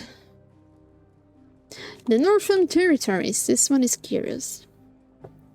A bitterly cold region in the northern reaches of the continent of Storm. It was originally a realm of the mother crystals known as Drake's Eye, around which a series of small nations sprang up. Nations whose belligerence proved troublesome for Rosaria over the centuries. In time, however, the Mother Crystal's power dwindled, and with it, the power of those warlike nations. With the blight encroaching of their territory even more, the remaining tribes were united and pacified by Archduke Elwin Roosevelt. So they had a Mother Crystal, but the Mother Crystal is no more. Okay. Let's see people then. We have Clive. Holy shit. I'm not reading about Clive, it's too many. Yeah, we know Clive. Joshua, second son of Archduke. Joshua was appointed heir to the ducal throne by virtue of his awakening as the dominant of the Phoenix. His love and admiration for his elder brother Clive is absolute, and he is only too proud to have him serve as his first shield. His love for carrots less so. Upon the night of Imperial invasion in Phoenix Gate, the shock of seeing his father slain before him's disbelieving eyes led him to lose control of his icon and setting the castle alight. From the flames rose a second icon of fire, whose murderous rampage laid both the castle and the Phoenix low. So there's no... doesn't speak about him in here. Okay. Jill, born a princess in the Northern Territories. Jill is a princess. Jill was made a ward of Rosaria after her homeland's incessant raids were killed by the Duchy. She was raised in Rosalia's castle alongside Clive and Joshua, who became to love her as a sister. When she waved the brothers farewell on the day they departed Phoenix Gate, little she didn't know of the misfortune that awaited both them and her. An older, dominant of Shidava and Clive's childhood friend, in the depths of Nisa the File, the two came to blows at the orders of the armies that enslaved them. Jill was way too long. Yeah, we read about many things, but you came to the people. Jill is a princess of the Northern Territories. So this explains why she's Shiva. She's like a royal, and the Northern Territories had a Mother Crystal, but it seems that it was destroyed or just used it up. Jill fighting to defend the priests of the Iron Kingdom, Clive obeying the Empire's orders to take the head of Shiva's dominant. Exhausted from her tilt with Titan, Jill came close to failing to her assassin's blade, but was spared at the last moments when Clive's memories of their time together came flooding back. In the wake of the tragedy of Phoenix Gate, Jill was taken prisoner by the Iron Blood army that marched on Rosalith and held captive on her islands. It was there that she awakened as the dominant of Shiva and was forced to serve as the Crusaders' weapon in their holy wars. After Clive and Cid spirited her away from the battlefield where she was being forced to fight for the Iron Blood, Jill was placed in the care of the Hideaway's talented psyker, Tadia, who nursed her back to health. Finally awake after her long period of convalescence, she sets out with Clive to discover the truth about their past. Torgal! I'm not reading about Torgal. Ambrosia! The name of the chocobo is Ambrosia! Oh my gosh! During the attack of Phoenix, she raced to Clive's rescue, saving him from a certain death at the cost of an eye. A price she gladly paid. Oh my gosh, we need to find Ambrosia! Please! Okay. Sidolphus. Cornered by a battalion of Item Kingdom Crusaders in the death of Nisa the File, Clive thought his end was nigh, until Cid appeared and spirited him and Jill away to his secret hideaway in the Deadlands. Fowden and leader of the hideaway, where he and his comrades labored to liberate bearers and dominants from servitude, a life that Cid knows all too well, as he bears the burden of being the dominant of Ramu, Wonder of Thunder. No longer does he fight for any one nation, but for all the peoples of Valistea. It was born in the land beyond the Twins. Born in a land beyond the Twins. So Cid came from far, far away. Which can mean that there is another Mother Crystal, another place aside from the Twins. Cid journeyed to Valistea as a sword for hire. It was here that he entered the service of Wallod, awakened as a dominant, and was finally elevated to the Lord Commander of the Royal Army. However, he was soon to abandon his post, and Benedicta, that he might instead create a world where bearers and dominants can die on their own terms. She behaves like one, a princess? His quest to create a world where bearers and dominants can die on their own terms, he unearthed a shocking truth, that the Mother Crystals were the cause of the all-consuming blight. He makes plans to see the Mothers fall, that Valistea and her people might be saved. Benedicta, commander of the Kingdom's Wallowed's elite intelligencers, who sits by her liege side at its highest stables of state, most recently in their negotiations with Dalmax at the Zirnitra stronghold. But Barnabas is not the only one with whom she shares a special bond. Benedicta also has eyes and ambitions for Hugo Kupka. We all know it's a lie.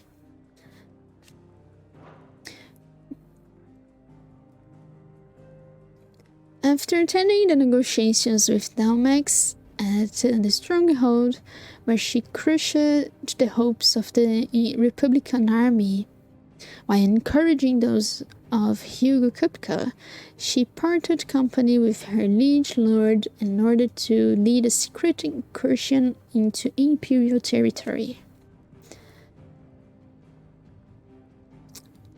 While her alliances with Hugo Kupka would appear to be nothing but a ruse guided by the hand of King Barnabas, her love for her former Lord Command Cid was deep and true, and left an equal abyssal hole in her heart when he fled Wallowed. So we suppose that he loved her like a daughter, but she really wanted his hot body, I suppose.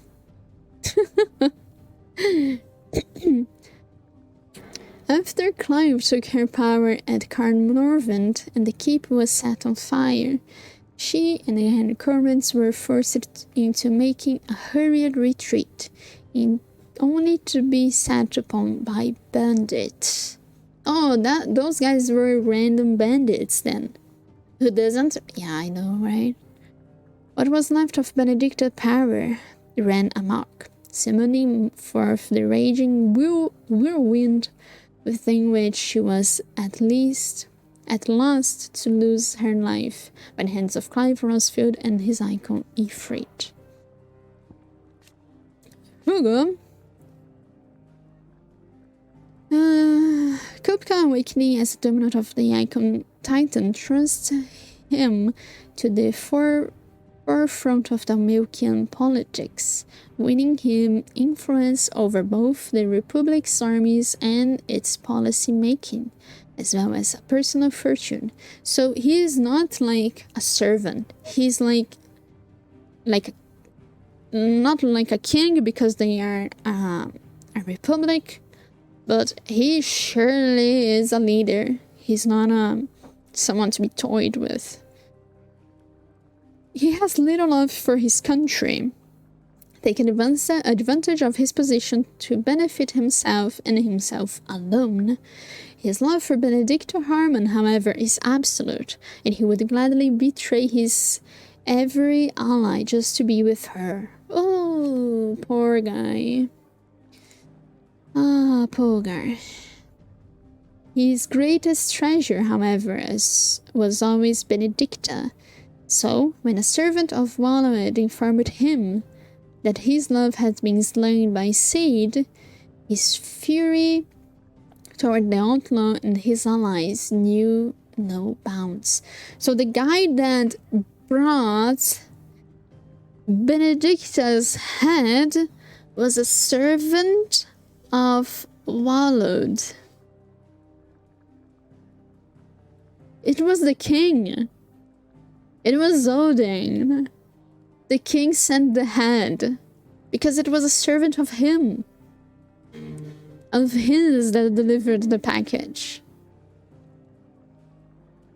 And there's another thing, like, we were speaking that maybe it was the Imperials, but how could the Imperials know between their relationship? I don't think the Imperial knew. We don't know who sent it. I believe it was the king. To plot a clash between Titan and Cid. Well, being a servant of Wallowed just means that someone from Wallowed sends it. And we know it was not Cid. Dion Lesage. Oh, firstborn of the royal and loyal subject of Emperor Sylvester, as well as leader of the Empire's most elite fighting force, the Dragoons. Dion is also the dominant of Bahamut, Warden of Light, and has often been called upon to summon his icon in defense of his countrymen. Most recently, when Odin took to the field against them in the Battle of Balustorn.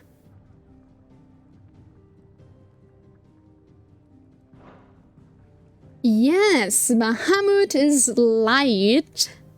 In this game, at least. Bahamut is light and Odin is darkness. On this game.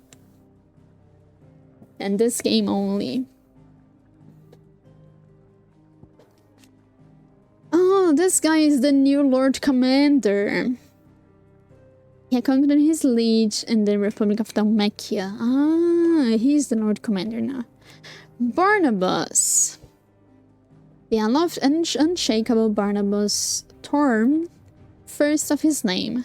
Few can meet him his steely gaze without flinching. King of Wallowed and dominant of Odin, the Warden of Darkness. As the Battle of Bilamustorn At the battle, he not only took personal command of the royal army, but rode into the fray himself, galloping through the air atop his six-legged steed and gouging Bahamut into a duel that shook the skies. Onto Gav, Tanya, Canon, Goots. We have many side people in here. Where's the guy? Attendant of Margrace. Where's Margrace himself? It doesn't appear in here. You see, there's another important person in here that we don't know yet.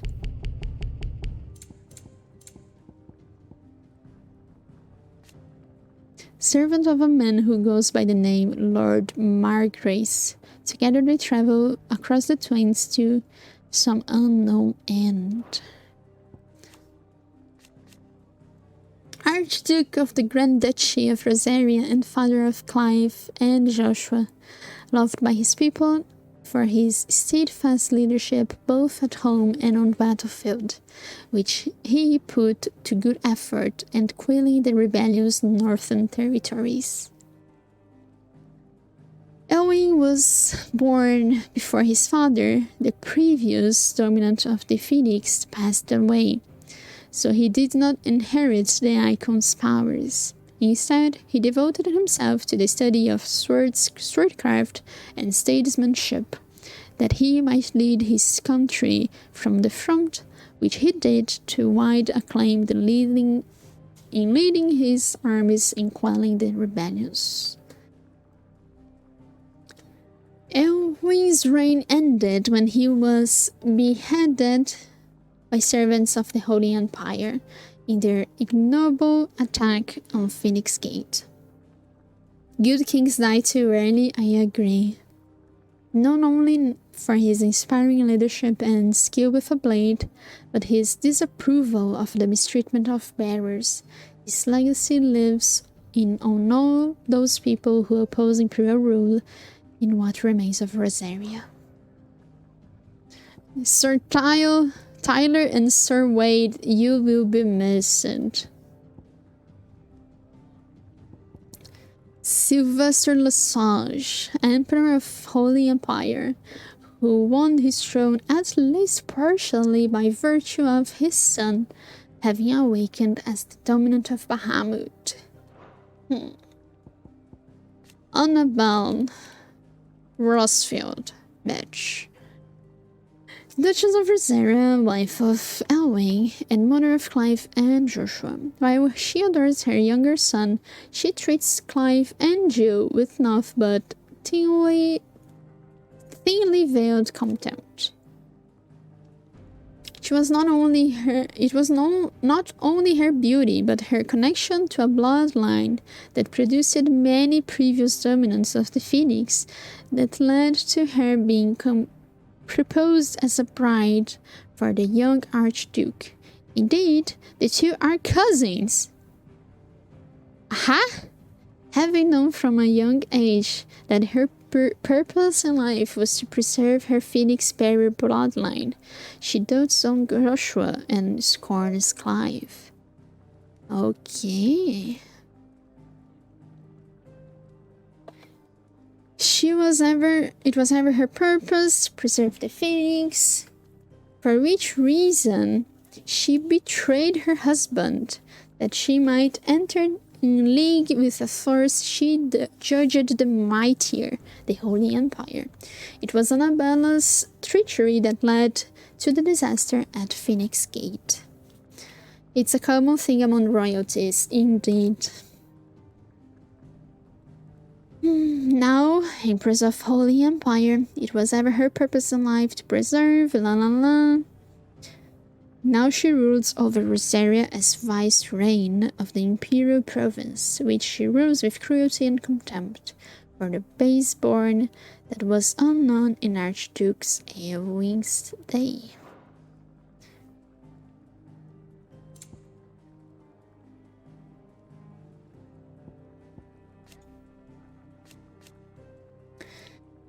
The dominant of fire, a mysterious figure who was first seen amid the chaos of the Empire invasion of Phoenix Gate, immediately before the appearance of the second icon of fire, the very icon that slew the heir of the ducal throne.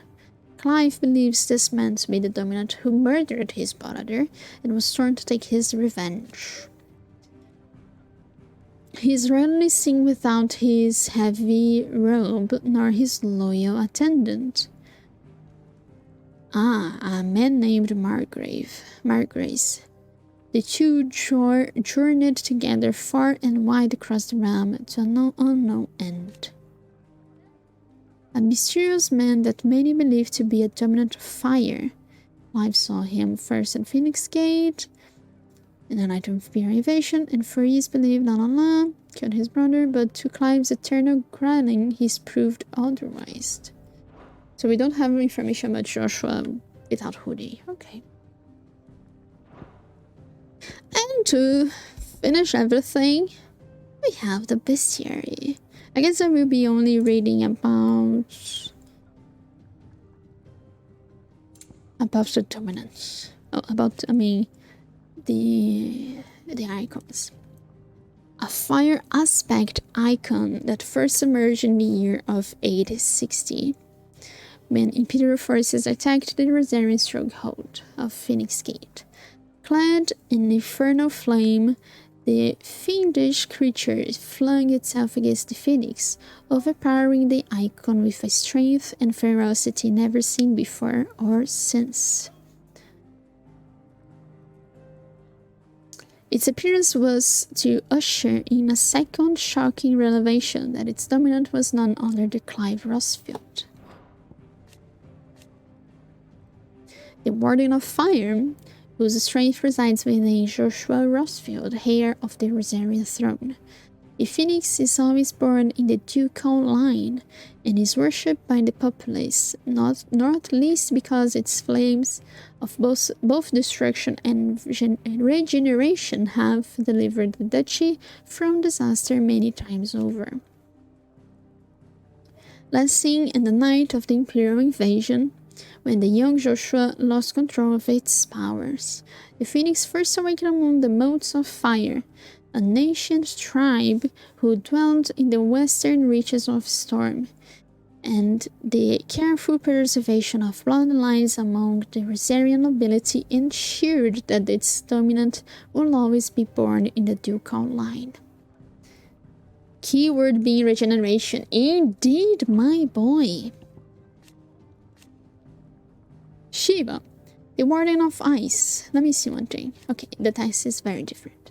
Whose appearance on the battlefield makes her enemy's blood run cold. The Iron Blood sent Shiva against the Republican forces in Nisa the Vile, where she dueled against Titan. Bloodshed. The Warden of Ice, of whom Jim Warwick is the current dominant. With her glacial aspect and ability to conjure boreal boulders from the ether, Shiva's appearance on the battlefield makes the blood run cold. Ramu, the Warden of Thunder, whose power most lately awakened within Sidolphus Telamon. The icon is known the realm over as a symbol of judgment. Judgment, alright. No doubt inspired by its sage Mian and the scepter with which it sums its living boats. Folklore has it that not only the dominants of Ramu are blessed with the command of lightning, they are also granted a deeper understanding of the true nature of the world. The more human-looking one even look like their dominants. He looks like older Sage. Although Shiva is pretty much human as well. She looks like elvish. Garuda, the Warden of Wind, who Benedicta transformed into into during her ill-fated flight from the Empire. It takes the form of a fearful harpy, summoning storms and tearing into the flesh of its prey with hawk-like talons. Shiva is kinda elvish, yes. Such is the icon's frenzy for destruction that even allies of the dominant of the day are wont to begin fleeing the battlefield when dark clouds gather overhead. Its dominance is most often born among the descendants of the Motes of Wind, an ancient tribe that once dwelled in the lands spanning the Strait of Altha. What now is the Crystalline Dominion?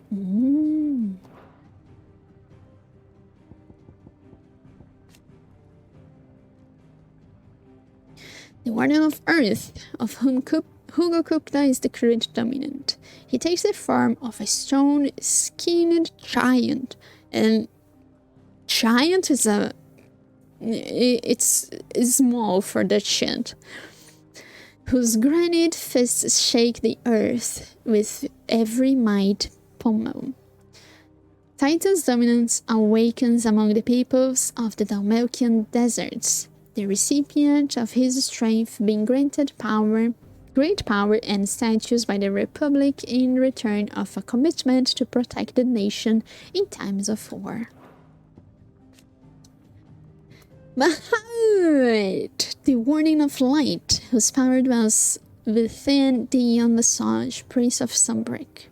In the Holy Empire, the Gregorian faithful hold dragons to be sacred creatures, and Bahamut the most sacred of them all. Because of this, as well as the protection it grants them, the icon is loved and revered by the imperial populace. Big Bookie man that comes from the desert. Where have I seen this before? Where? I don't get the reference. Odin, the Warden of Darkness, who rides into battle atop his spectral steed, and whose black blade is said to be sharp enough to split the very seas in twain. His latest dominant, King Barnabas. Ganondorf? I see. Yeah, but the Ganondorf is like lightning, right? Shirada! Ethereal conjuration summoned forth by Benedicta. Okay, it's an ethereal conjuration then. Alright. Goblins, orcs, chocobos, wolves.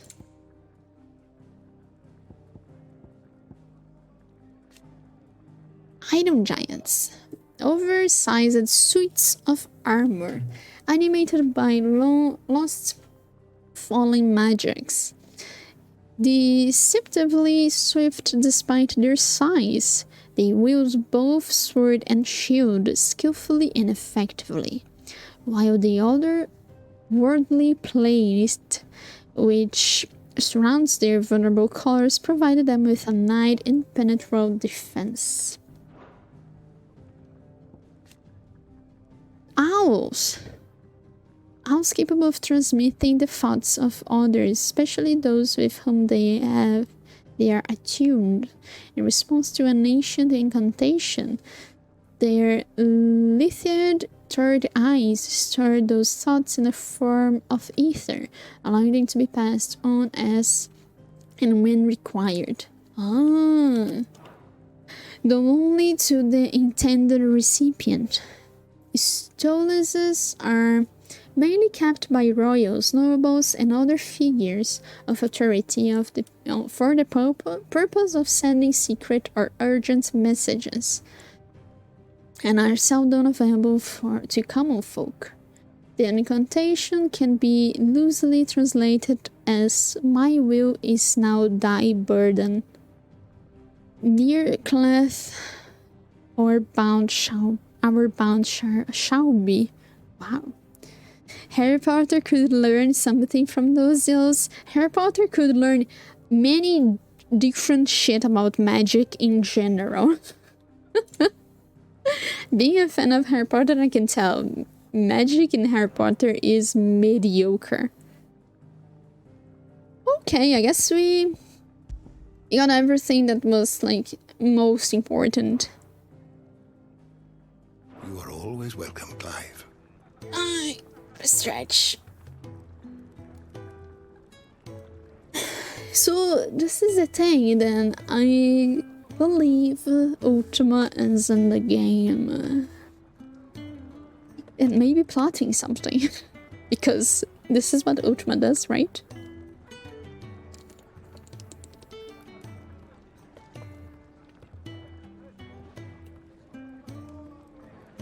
And I was checking the VOD, right? I watched my own VOD. And the last time we saw Joshua on the Phoenix Gate, he said, since he is here, Clive is here. The presence I felt on the fortress, and he acted like he was in a hurry, like, oh no, I lost something, like. Learn your letters. Easy for him to say. He acted like, oh no, I left some important information,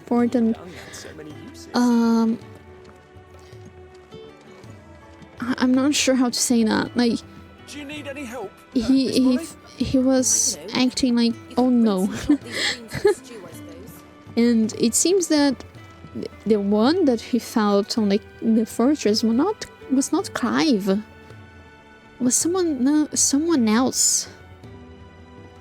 And then I started wondering, what if he felt something else, someone else?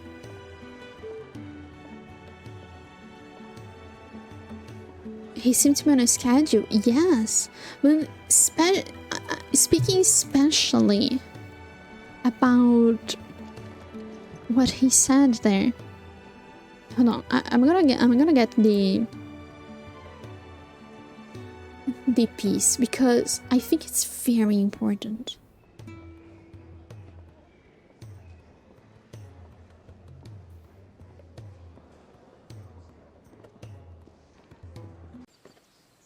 If he is here, then the disturbance I felt at the care must have been confounded. The hour is later than I thought. Confounded. The hour is later than I thought. I heard Otto barking at his lot earlier. So he thought he sensed someone, a disturbance that I believe it's like when the dominant feels the presence of another dominant, which was Garuda, Benedicta knowing that Sid was there because of the disturbance. So I don't think it was Clive that he was feeling there. So it can lead to two things. One, there was another dominant there, hiding. That could be Leviathan, because we didn't see it yet. Or maybe someone else that was there was doing other stuff. I don't know. Like the people that were there was Garuda, Ifrit, and Ramu, and Phoenix. And I wonder if he felt someone else because of the way he acted last time. Did the stream crash? Did it? I'm not getting any notifications in here.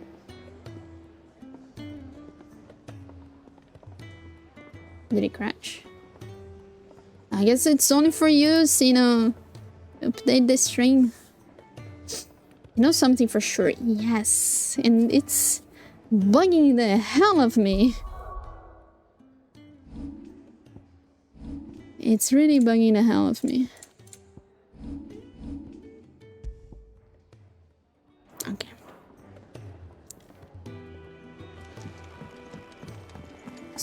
it's 2.5 hours in. We can go for more for sure. Quick.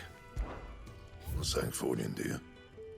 Oh, we have a new sword. Flame Thong. No scratches, all right?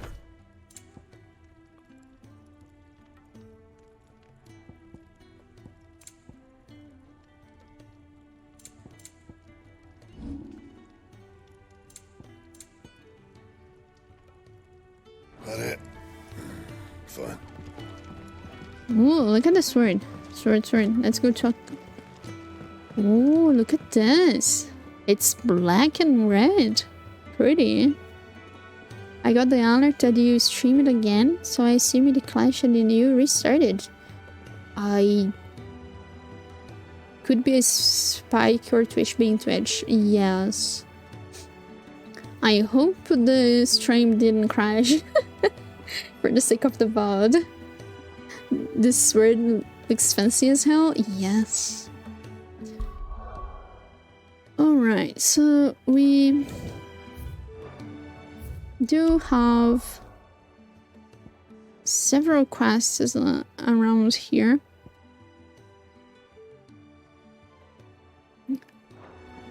I will catch switch update name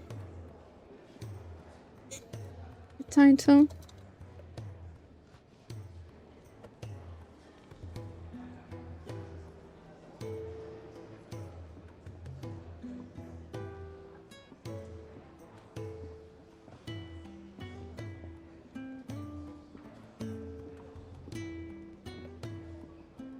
And I want to get this.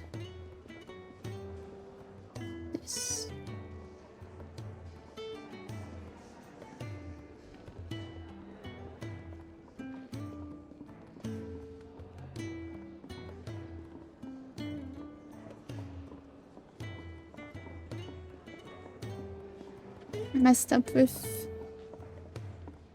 some things in here. Okay, fixed. Okay. Is it right? It is.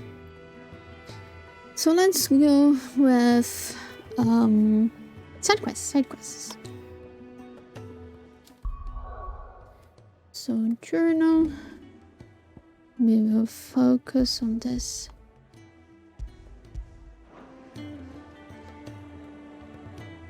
It's there, right? He's never this late. Oh, I can't help but fear the worst. this is another quest? I guess so. Where are you, Randall? Is everything all right? Forgive me, young man. I was in a world of my own. I'm worried about my friend, you see. He left some time ago and hasn't returned. You know what it's like out there for a bearer on his own. Why leave the safety of the hideaway? For coin. Sad though it is, our need outweighs the risk. The hideaway can't survive on goodwill alone. And though Karen does what she can, her coffers aren't bottomless. Wait, you were a soldier, were you not? In the Imperial Army? I was. Then I ask a favour of you. I'm too old to be traipsing hither and yon. Will you go and find him for me? Sure. I'll do what I can. Oh, thank you. What can you tell me about your friend? His name is Randall, and I suspect you'll find him in Lost Wing. He's been working for Quinton, the tavern keeper. He'll know something, I'm sure. I'll speak to him. Safe travels, my friend. And thank you again.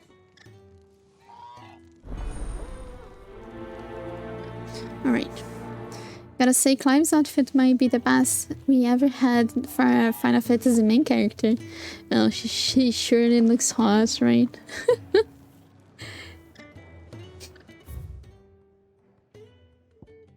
Okay, I want... Okay, the quest is in here. The quest that I have right now. The first one.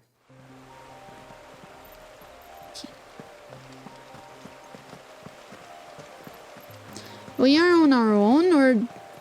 Oh no, everyone is with us. Oh my gosh, Jill, I'm sorry to make you... to make you go on about... He said his pack might have split while he was passing through the bales. I better keep my eyes open.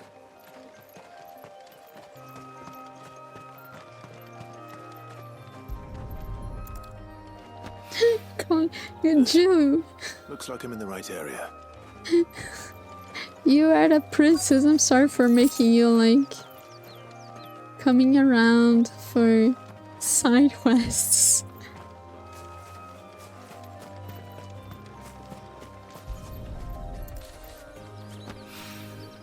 More of the lost supplies.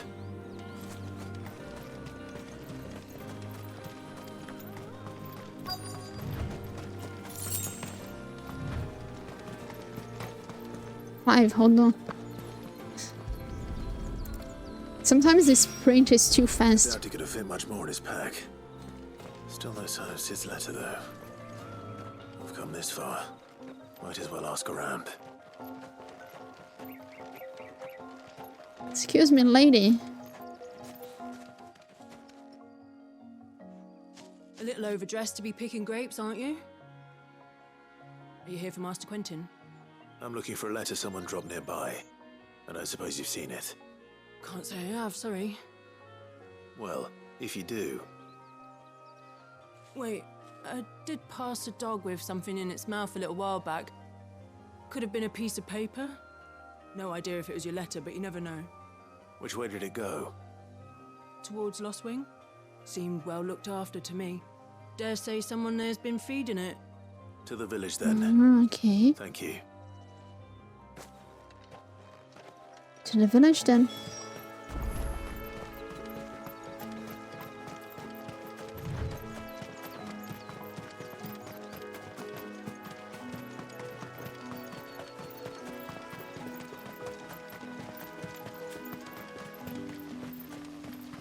It's looking to be a fine harvest this year. Let's check it. Good thing to come in here in the light of the day, you know? Oh, yeah? Did Master Quentin summon you?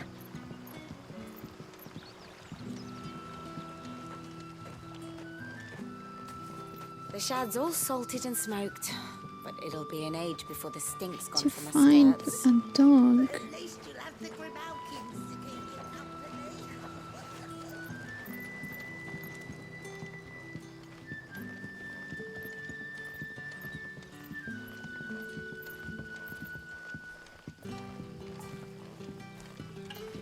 Doggo.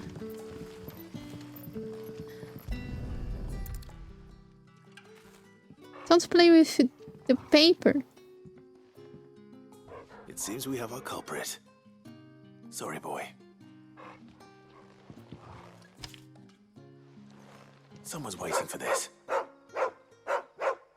And he's waited long enough already. Hopefully this will keep our career out of trouble. And since we are here, let's A whole talk. day on the line and they're still not dry.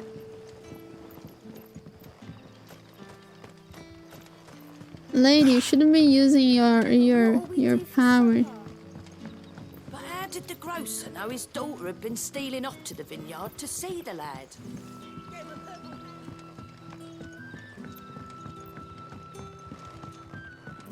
Hey, Quentin. Quentin, is it? Yeah, Quentin.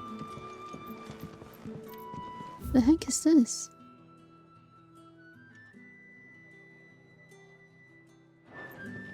It's the menu. Ah, if it isn't Sid's young protege. To what do I owe the pleasure? I'm looking for a bearer called Randall. I hear he's been coming to you for work. He was expected back at the hideaway some time ago. A friend of his asked me to check on him. Randall, you say? The porter? Yes, I know him. And I can't say I'm surprised if he has been delayed. I gave him enough to do. Though, thinking about it, he should probably have been back by now. I'll go and look for him. Where was he headed? He was to meet an associate of mine to the south of here, on Lorbert's Pass. I do hope nothing's happened to him. Be sure to let me know, Clive. Yes, sir.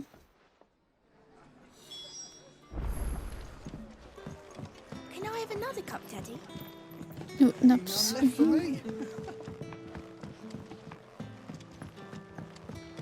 Sun's setting fast.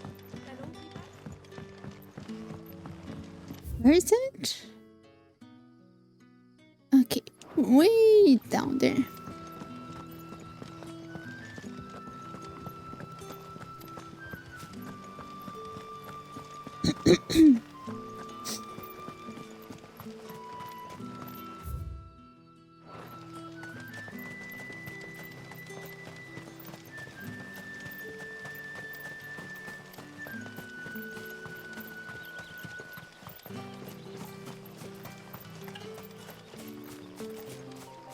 Before we get into any trouble, I will take a quick break and go to the bathroom, right? Be right back.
I'm back. Speaking of princess, Jill's gonna be the most badass princess in Final Fantasy game. If you say so, because I don't know any other princess in Final Fantasy. Aside from maybe... what is her name? In Final Fantasy V?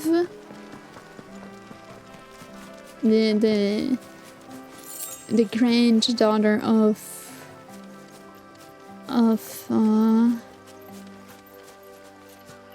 I don't remember his name. Yeah, there's Ash as well on 12. He's not a bad princess. Hey, you good?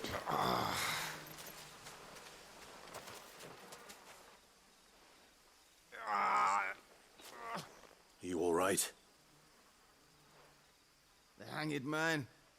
Thank the gods. You're one of us. We were attacked. Beastmen on the road. Randall knew he didn't play the hero, but reckless sod insisted on drawing him off. Where did this happen? Further down the road. In the clearing. Please. You have to see that he's safe. Lena, Final Fantasy V. I'll do what I can. It's You not go back that to one that I Lost Wing and tell remember. Quentin what happened.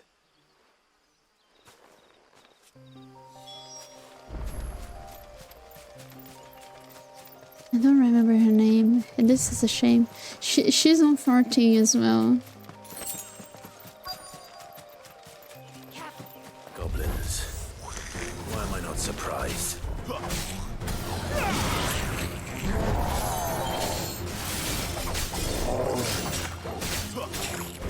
I don't remember how to fight.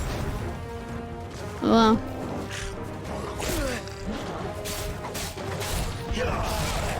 Ouch.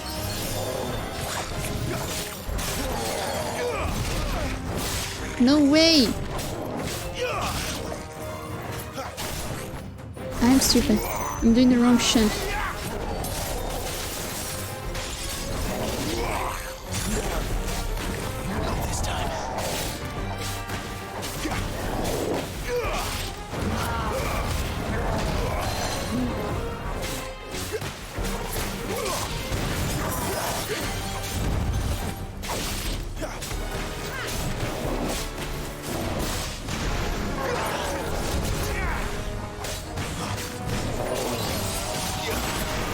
I forgot to equip Ifrit stings.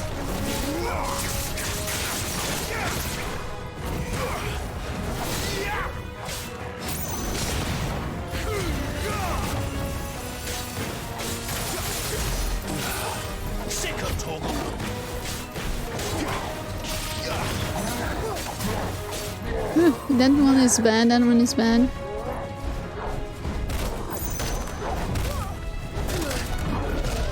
Come on! The map.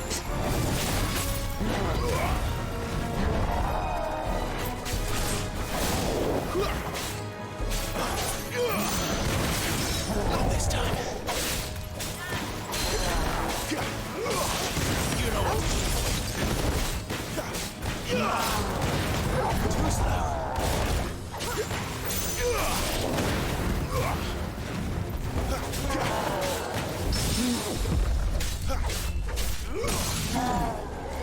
There you go.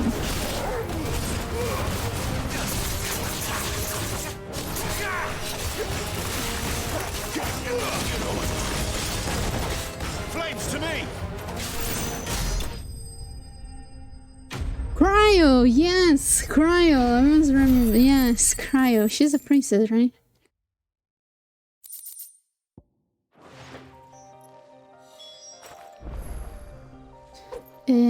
So let me do this before I forget again.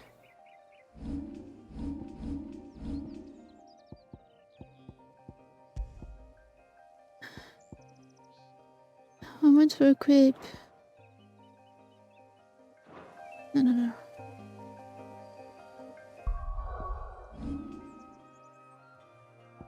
I need to upgrade this.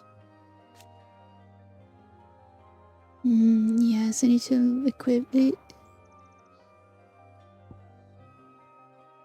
Okay, so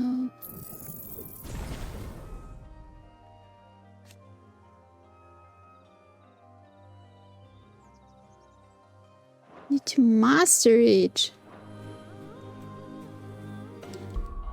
No way, really? Do I need to master to be able to equip this? Ah, no, I can't equip it on in the place of the... Shit. I cannot equip it on the Garudas, only on... That's sad as heck.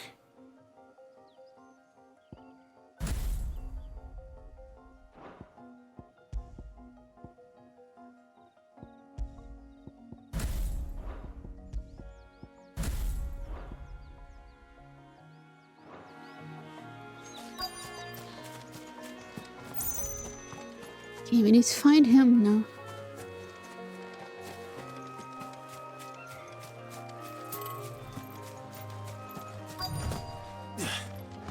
Here. Oh no, he's dead. That's sad. Sorry, Randall. Looks like I was too late. He doesn't deserve to rot by the roadside. I'll speak to Quentin. Ah, man, that's sad.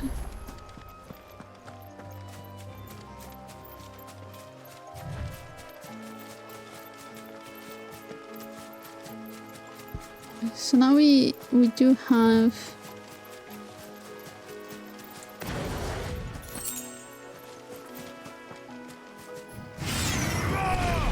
this ability. Whoa, cool as heck.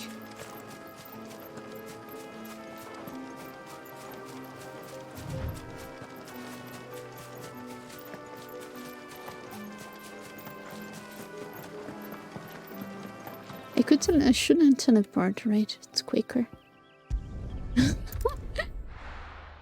They activated. It can only be equipped on Phoenix's slot. I could equip it in here, in the place in Phoenix. I had to sacrifice one of the Phoenix's skills. If I master it, it says there, mastery allows assignment to any icon. Then I can like put it in a place of one of Garuda's skills.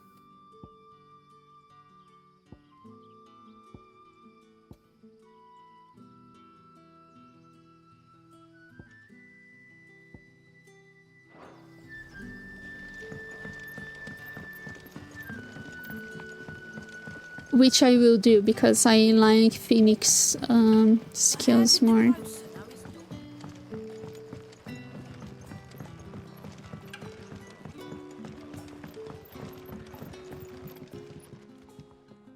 Ah, there you are. My man told me what happened. And? I can't help but notice you're alone. Damn it. I feared as much. He's not far from the south gate. I trust you'll do right by him. Of course. I'll send someone right away. I knew he was brave, though I didn't know he was reckless. Poor fool. And you known him long? A while. I liked the fact that he didn't shy away from dangerous work. And he liked what I paid. Because it helped keep the hideaway afloat. I'll tell Sid what happened here. I expect he'll be none too pleased to learn of Randall's fate. And I suppose you're none too happy either. For your trouble. That's complete. No, we need to go back.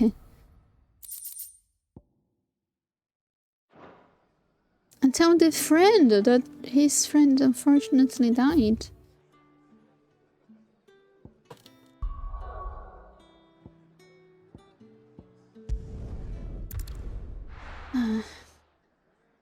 Can we speak with him?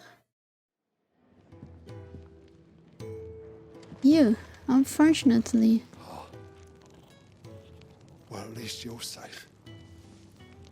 Poor Randall. Damn fool. Surely his life was worth more than a handful of coin. Okay, so he knows. Alright. We had I want to check if we can mess up with lost ladder. A ladder intended for delivery to the hideaway by the clumsy career clan, lost on the road to the unfortunate place holding his pack. But we cannot read it. Okay. I heard Otto barking at his lot earlier.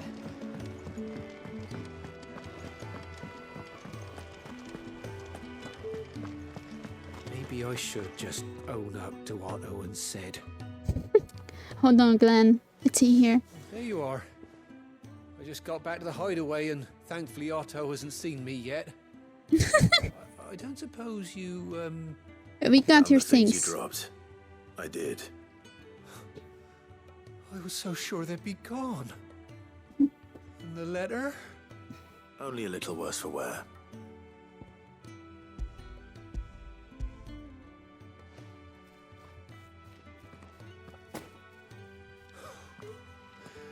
No more skulking about in the shadows for me then.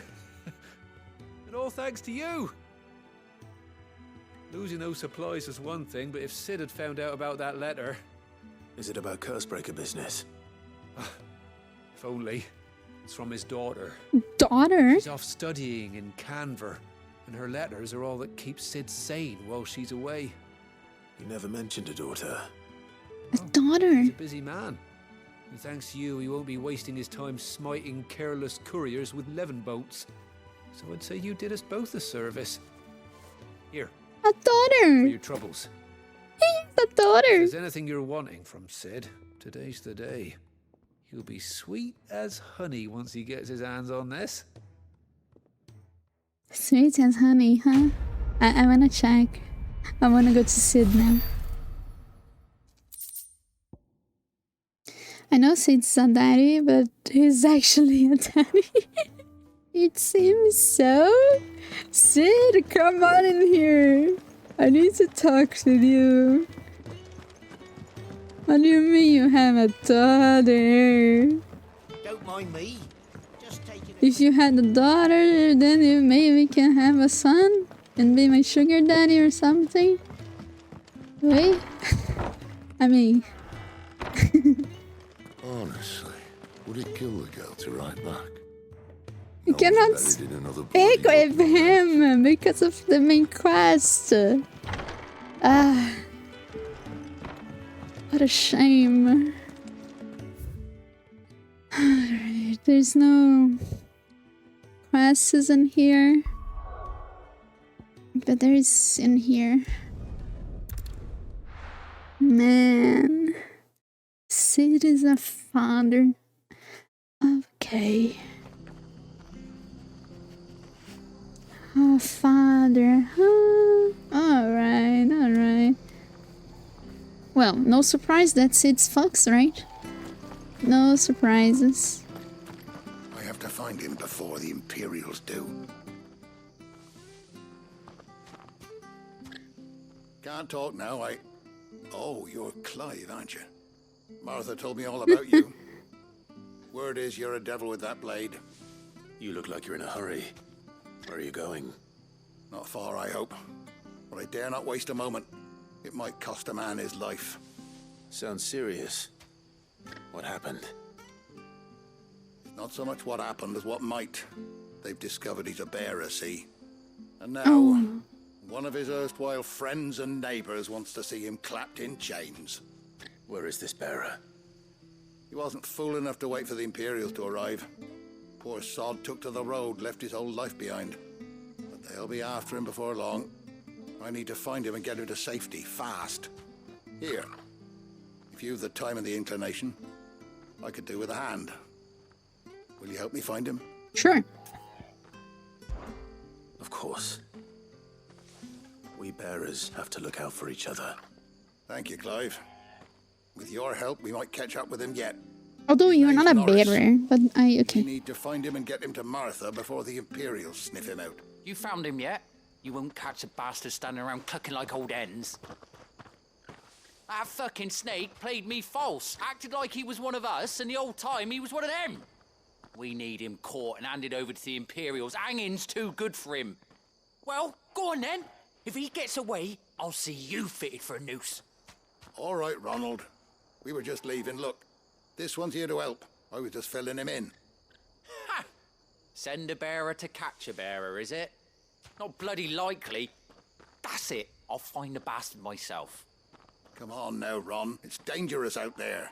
We wouldn't want you to come to any harm. You want something done right, you don't send a bearer.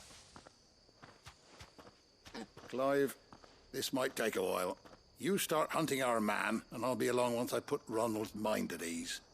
Someone said they saw Norris heading for the Fallen Gate. Maybe you could ask if anyone over that way knows anything. We have to find him. Don't let him slip through our grasp. I like this man. He is playing... like he's from the other side, Find but... this Norris before Ronald takes matters into his own hands. Bearers are hardly difficult to spot. What did he mean about being played false, I wonder? Alright, let's go. Let's get this. Don't send a bear and let him on a dominant. Said some idiot who can't do You're anything. that bearer who works for Martha, aren't you? Can you give me a hand? Sure. Curse my luck. I dropped my crystal off a cliff into the bloody swamp like an utter fool. Now, I've not got your knack, see, and I need that shard to chill my fish if I'm to take him to market. It's just a short climb down. I'll make it worth your while. Sure. I can't promise anything. Well, just promise you'll look. Ah, there may be one thing I failed to mention about the crystal. A creature might have already claimed it. Claimed it? All right, eaten it, but only might have, you understand. There were a lot of bog crabs down there. Nasty buggers, them. Sounds like I need to break a few shells. Oh, don't worry, there weren't too many of them. A veritable walk in the marsh, as they say. The ladders, right over there. Alright. I'll go to the other first guy.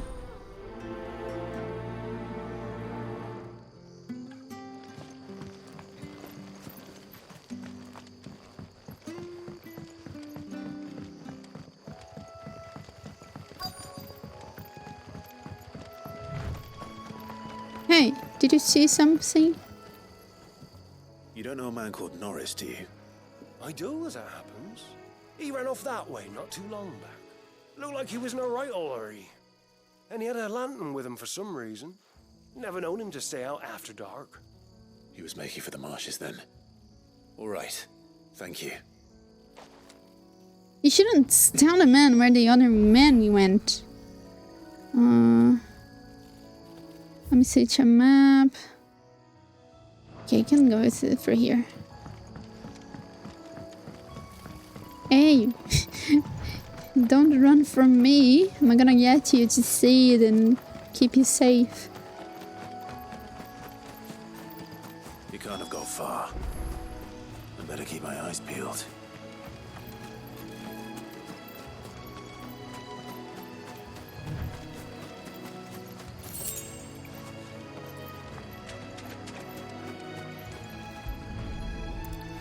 Oh no, he left it in a lamp. A lantern. The one Norris was carrying, no doubt. At least I know which way he went. Maybe it's Dad.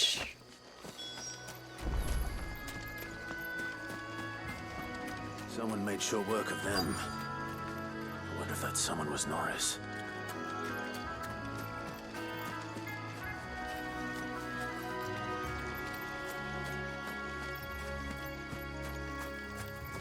Hey, you. Norris, I presume. Leave me be. You were never branded. So that's how you stayed hidden. Ronald sent you after me, did he? Set an Imperial dog on his best friend. And when we were so close. I'll never forget the hatred in his eyes. We're my courage. I will not become a slave. As one bearer to another, please. Don't do this.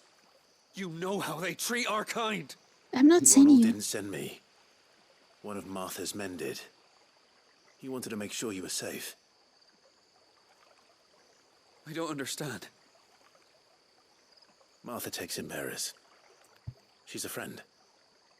You can trust her. Believe me. I never knew. I can't say I'm surprised, though. She has a kind heart. Kinder than most. Just wait here and stay out of sight. You'll be among friends soon enough. Thank you. There's few would have been so kind. And sorry. You're no Imperial dog. Far from it. I've been called worse. Oh, I found a lantern back there. I assume it's yours. Thanks. I dropped it when those creatures attacked me. But if I'm honest, I wasn't all that sorry to be rid of it. Ron gave it to me. All right. I'll keep hold of it. I might be able to use it to put an end to the Imperial search before it begins. A bearer without a brand. To have lived free for so many years. Only to be betrayed by a friend. Friend. Not exactly a friend.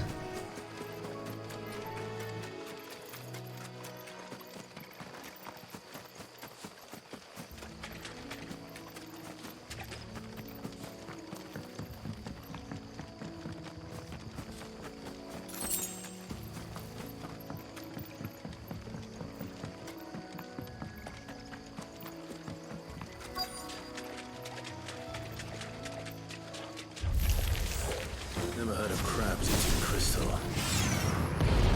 This should be interesting.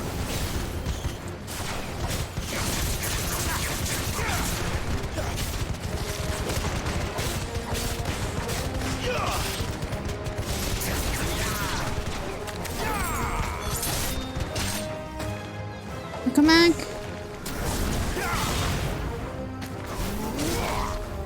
Stay down.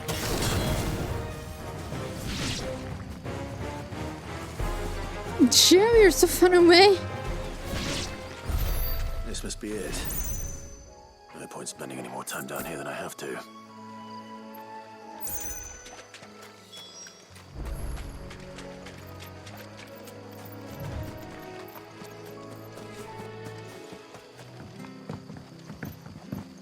Ugh. Clive, you need to... Hold on. Dog.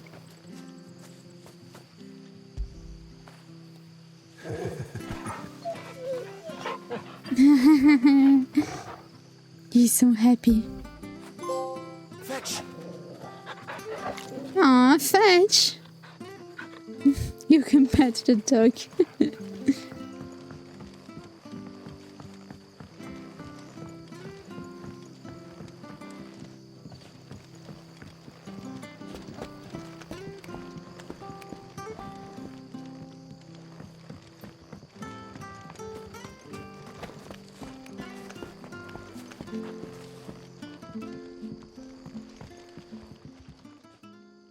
Well, any luck?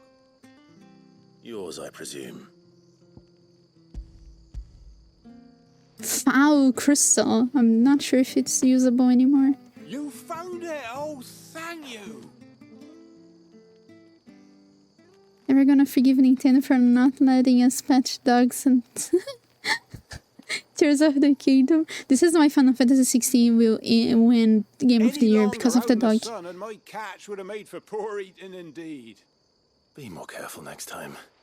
Oh, I will, I promise. No point casting my nets of a morning if I'm without a crystal to see the catch to town.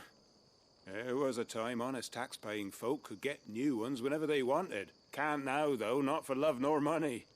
Crystals are scarce, and the Empire tightens its purse strings more every day. Lose this little beauty again, and I might as well scrap my nets and take to begging.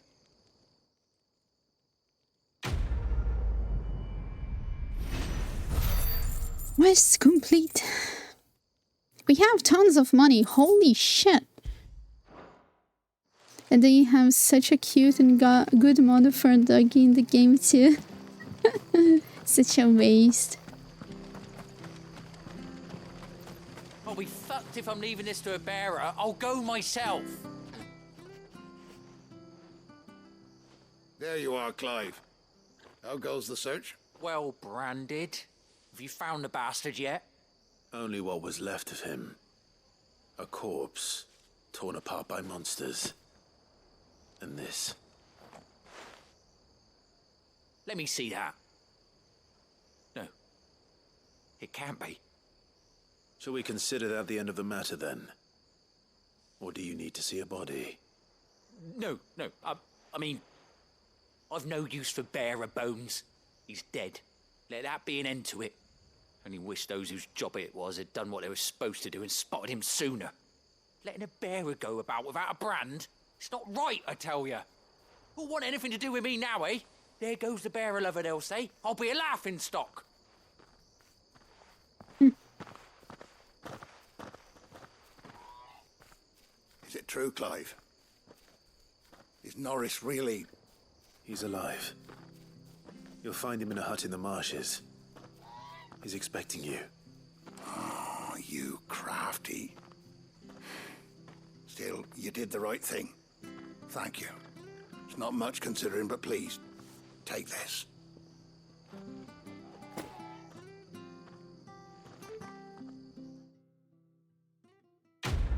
Thank you. That guy deserves a good punch. Yes. If Sid's plan work and we overtake the emperor and the emperor, the empress, kill that bitch. I never say, then maybe we can punch a few bastards. We could make a fortune somewhere. See the crystal. What are you after? What do you have of new in here? Ah, Valley Matter.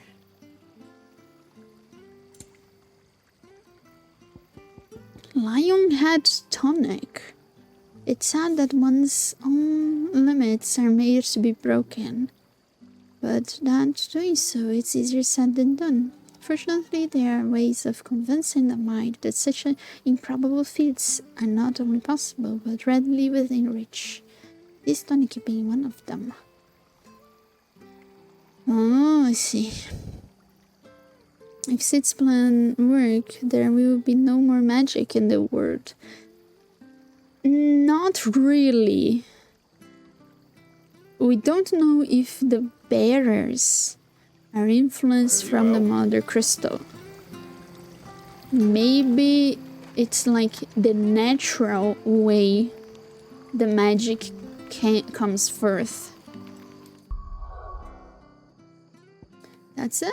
No more side quests? Oh, I thought there were more. I wanna see this map, how it looks like right now after defeating Garuda.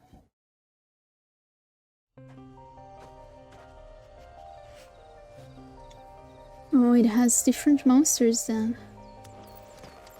Like nature itself.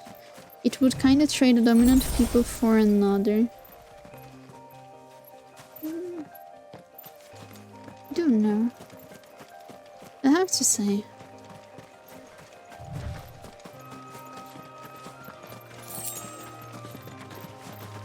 Is it only Gil?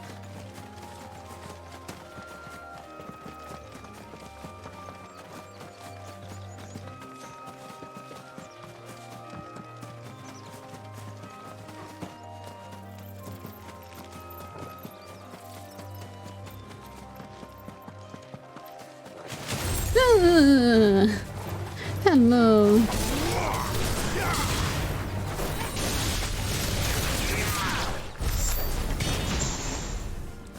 Okay, they dead. That scared the shit of me.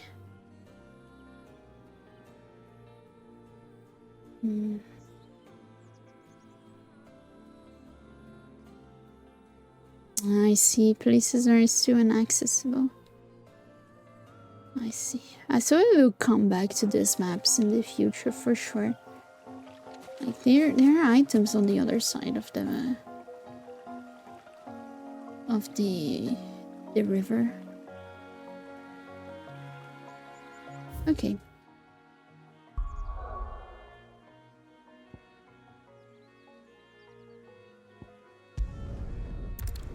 Destroying the crystals. Maybe destroy the crystals won't get rid of the bearers.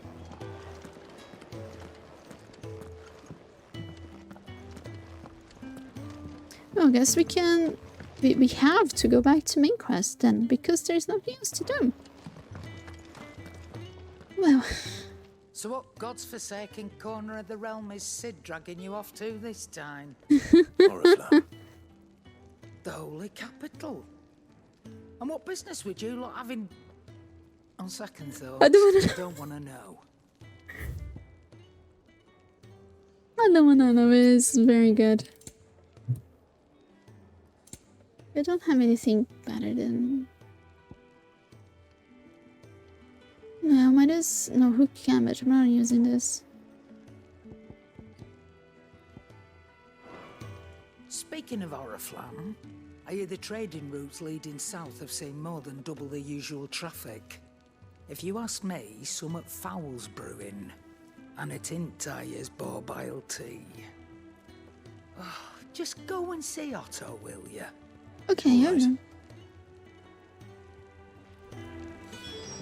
Since we changed one of our abilities, I can change this.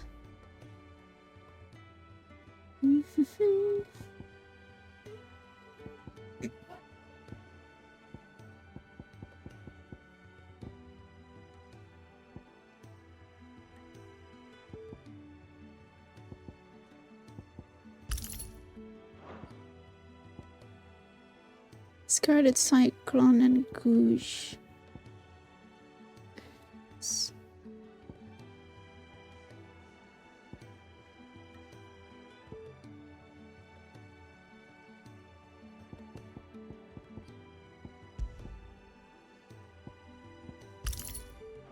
Yes, I'm doing this. Oh, sorry. Barking at his lot earlier. Clive, was it? Yes? Who spoke with me? The lady. Okay. Take a seat, Clive. I'll fetch you a bowl of brown. Well, thank you, Kenneth.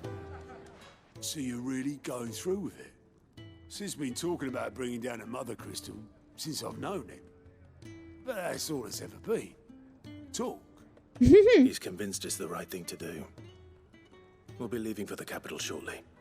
Why the capital first? Well, you couldn't have picked a better moment. Seems the hiding the royalists gave him wasn't enough to dampen old Sylvester's spirits. His legions are on the march again. This time, due south. Another war. All as the great Grieger wills it. Bloodthirsty little miss, that one. That's God's for you, innit?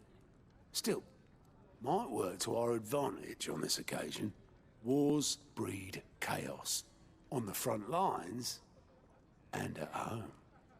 With a fair wind behind them, a handful of like-minded ne'er-do-wells could melt into the back alleys of Oriflamme. No trouble. It's making it to the capital that's the problem. The checkpoint. That's right. Anyone travelling in or out of Oriflamme has to go through Northreach. Lucky for you, I might just know of a way. Otto is reliable, huh?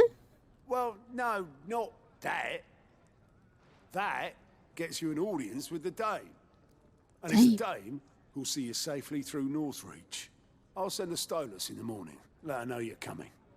We go way back. And she's a true friend of the cause. I'm sure you'll get on like a house on fire. That's good of you, but who is this dame, and where will I find her? She's the proud proprietress of Northreach's foremost house of ill repute, the Vale. And she's quite ill a woman, repute, if you know what I mean. A woman. Okay. Right. Don't go blinding her with your charm now, lad. I'll be expecting a full report when you get back. Nope. If we are getting to shenanigans, we don't.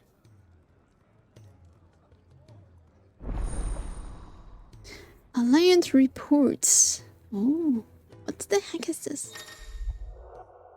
Alliance reports are now available for viewing by speaking to Good. The Alliance report counter the Hideaway's nest. These reports compiled by the Curse Breakers contain information on quests currently available. Oh. So there are more? I suppose that's everything. Now to find Gav.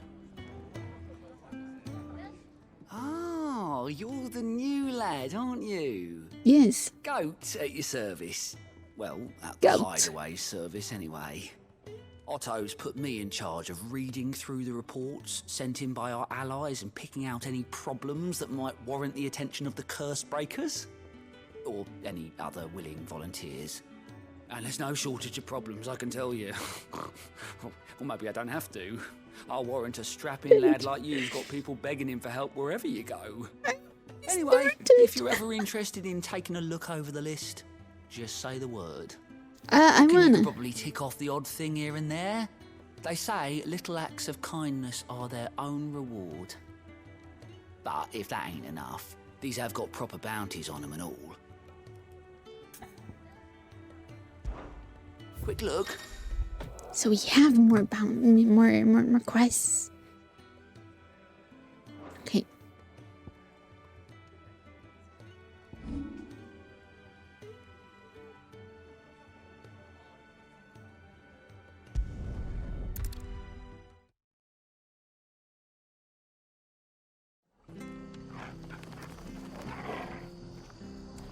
Yeah, this quest was not in here like 5 minutes ago.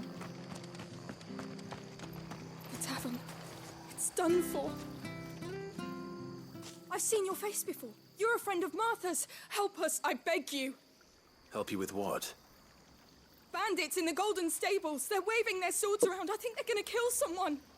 When I saw what was happening, I slipped out the back. I should have stayed, but... Oh, please help them. Sure. All right. Killing bandits is like my second hobby. The first one is killing primals. I mean, icons. I was out of the door too fast to count. If he's a friend of They looked a nasty Martha's... bunch, though. Be careful in there, all right?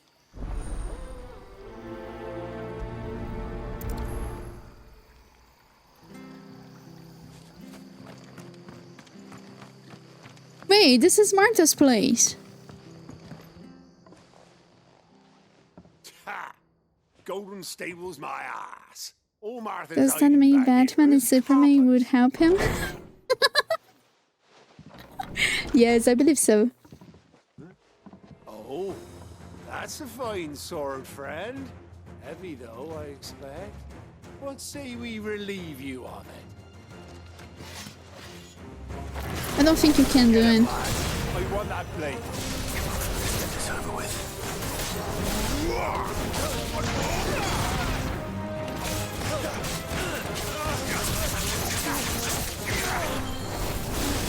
Stay down.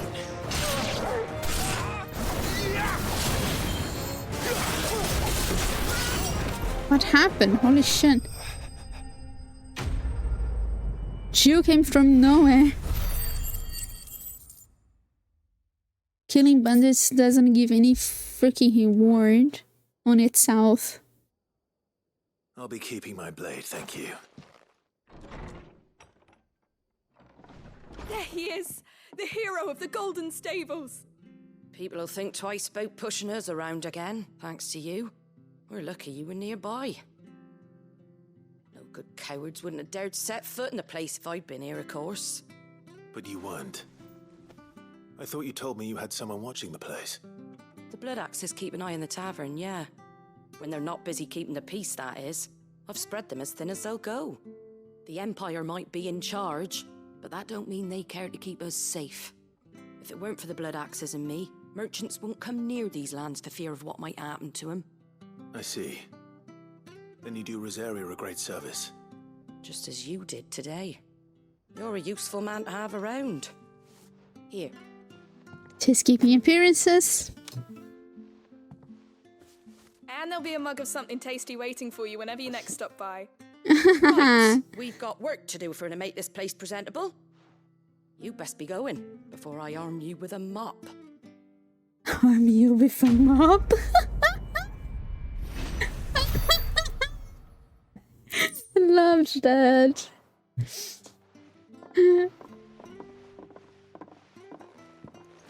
Oh, Martha, you are very nice. There he is, the man of the hour.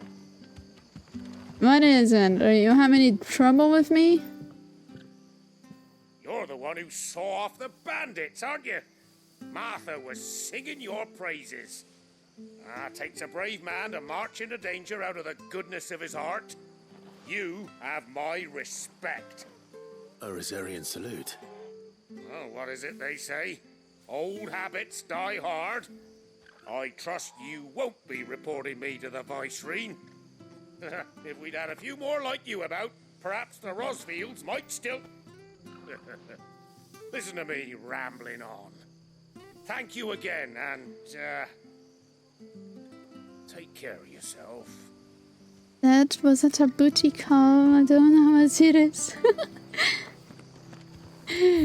So this is it. Cleared in here. Go back. Oh, there's another one here now. We can go directly to there.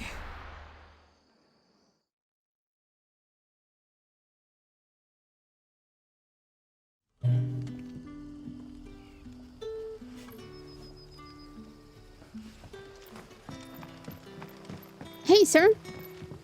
I'm Link. Ah, you're Sid's man, if I'm not mistaken. Couldn't trouble you for some assistance, could I? That depends. What do you need? Some new bearers from Oriflamme just arrived, and it cost Master Quinton a pretty penny to convince their owner to part with them. Man must have been a bloody tyrant. I can't get a peep out of them, try as I might. They're probably terrified of you. You're probably right. Dare say it'd take a bearer like yourself to open them up. So, will you have a word with them? Help them settle in? I can try. That'll do me. Tell them they're safe, and that if they need anything, they just have to ask. I'll let them know. Appreciate it. They're sitting over there, taking a long overdue breather, looks like. Let's talk to them.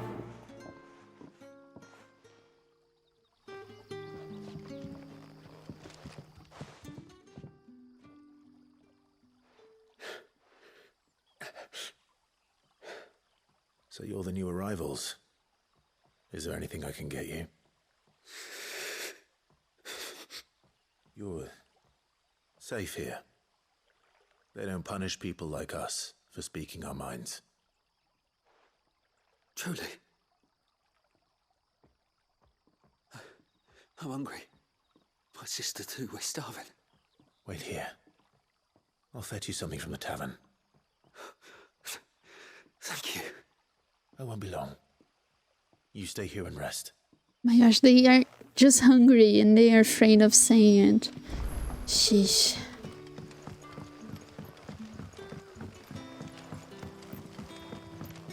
But how did the grocer know his daughter?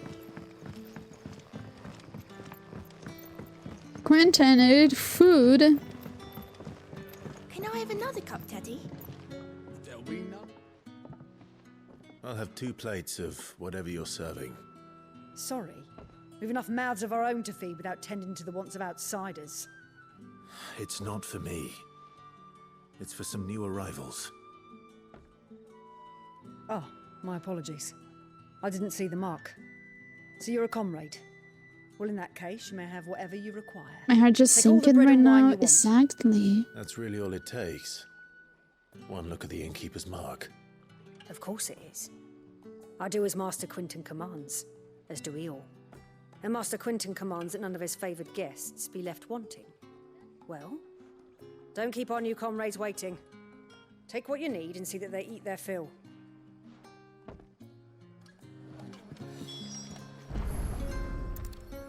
Bread and wine. Hopefully this will be enough. Bread and wine. They're gonna drink wine. They should drink water first, you know? To keep them hydrated, but okay. Brother, did you see? That bearer spoke to a master. What manner of place is this?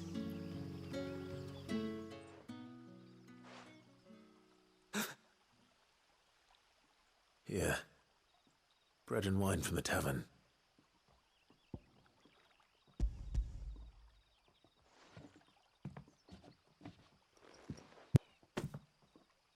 May we? Truly?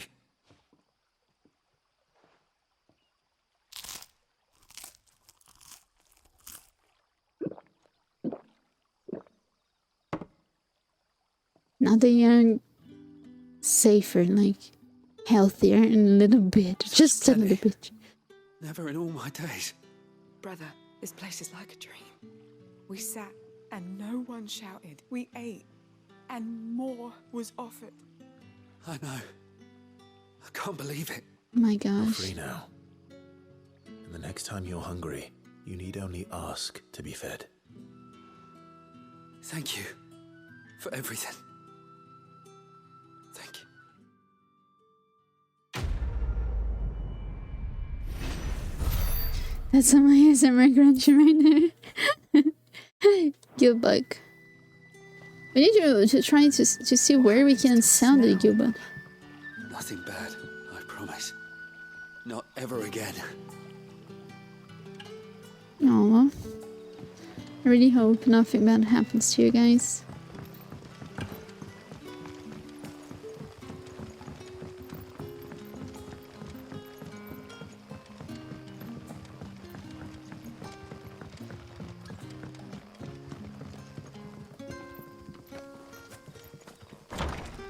Excuse me?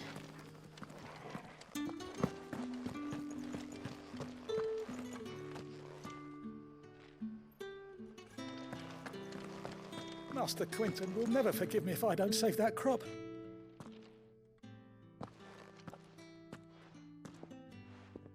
I want no trouble.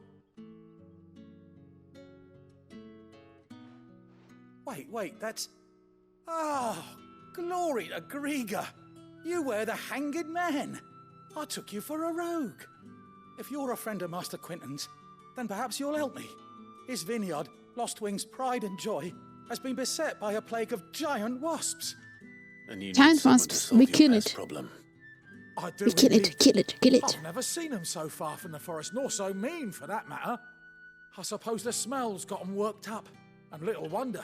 This'll be the finest crop we've ever known if the fiends don't eat it first. I tried chasing them off myself, but they won't flee from the likes of me. And if I don't bring those grapes in for pressing soon, Master Quinton will have my guts for garters. You look like you can handle that blade of yours. Will you put it to use for a comrade in need? Please. Rid us of these wasps so I can be about my business. Killing with fire. All right. Wasps with fire. Grilled with fire. You'll find them over at Gotan's Bales on the edge of town. And hurry, Lostwing needs those grapes.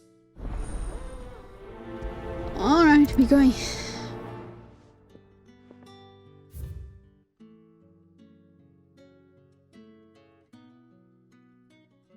What?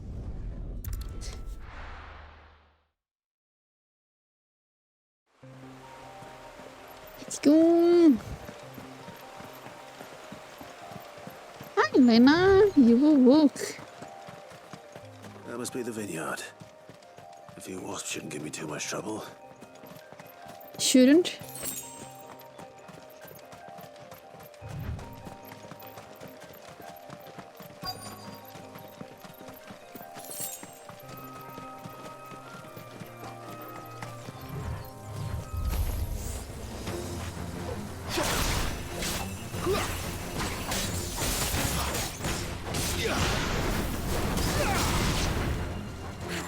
Give me fire!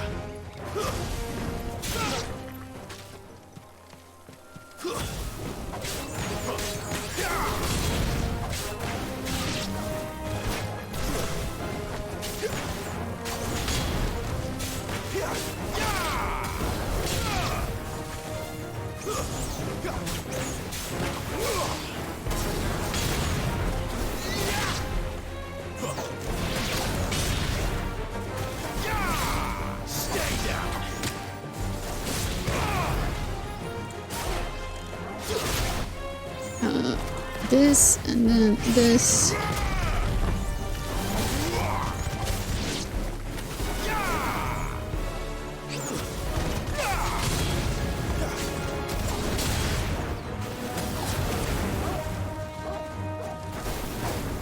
Ah, you missed. Is it? Joe, you need help?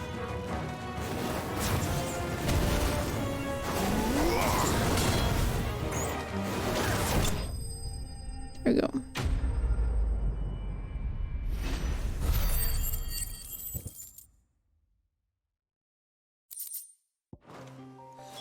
Looks like that was the last of them. I better let Quinton's man know.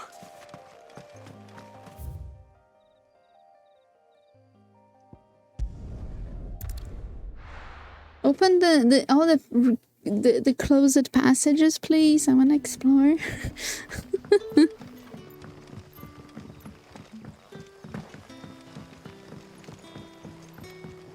But how did the grocer know his daughter had been stealing?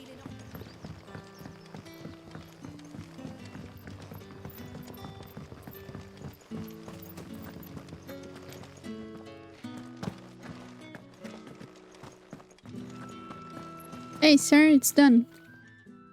Those wasps won't be interfering with your harvest anymore. Oh, thank you.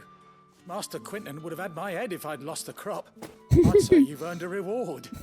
Our Nana. Gotand Rouge fetches a handsome price among the rich and powerful of the She's realm. trying to play with We my use that feet money to and keep our comrades the fed table. and imperial wolves from our door. The vineyards were Master Quinton's idea. He wanted to give bearers a place to work, a place where they'd be safe. Well, he certainly seems to have done that here. I'm glad I could help. I'll see that he hears of your kindness. And once this vintage is ripe for drinking, there'll be a glass or two raised in your honor. Please call me, I wanna drink too.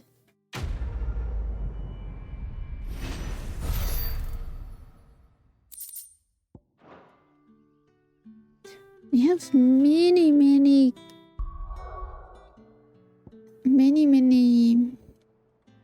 items. Like crafting items. Can they be of good use? Do you have any new quests? I don't think you have. Good to see you. Here you go. Yes. Always something in there.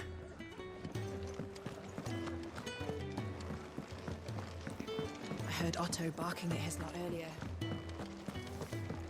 Oh, I guess we can go about our I see I'm business. busy here. So, will it be?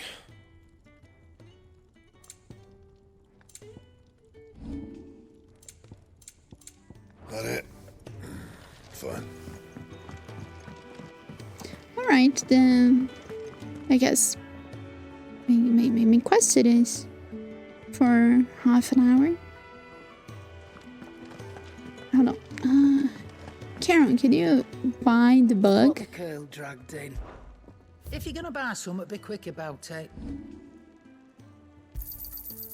I reckon I can find Not the buyer. Sally Father's sword. You got out else?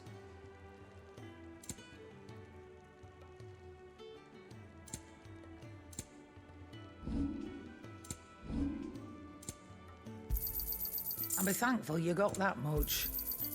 I reckon I can find a buyer.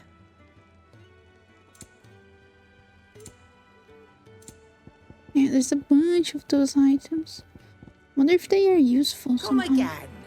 Or don't. Oh no, you didn't. Where's the bug? The bug. What? Forgot about the bug. If you're gonna buy something, be quick about it. Let me see. Bug. Kill bug.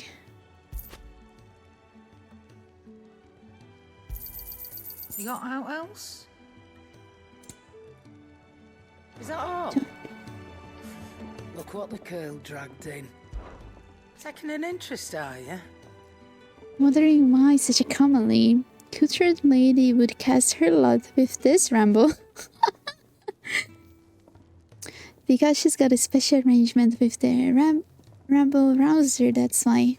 I scratch Seed's back and he scratched mine. You are a lucky lady, huh?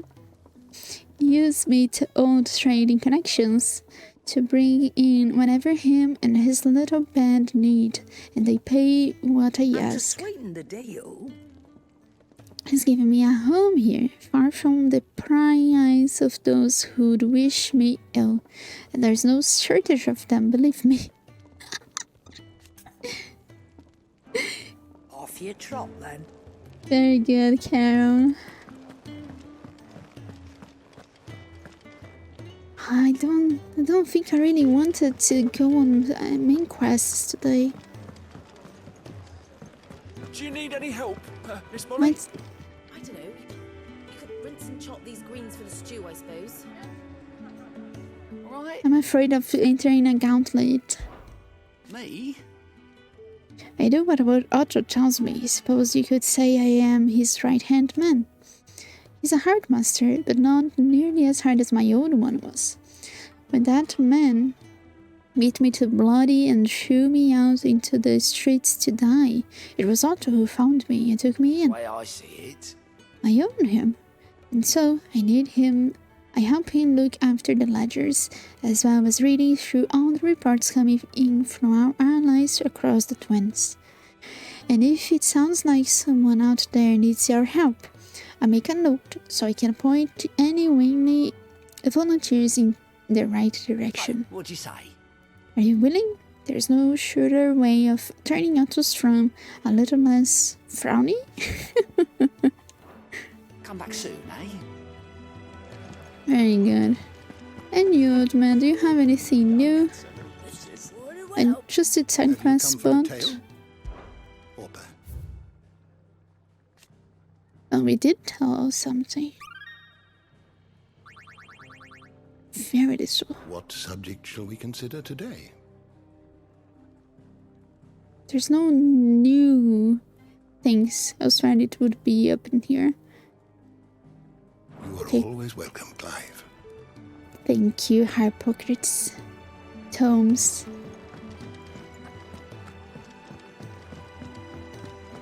Clive, was it? Yes.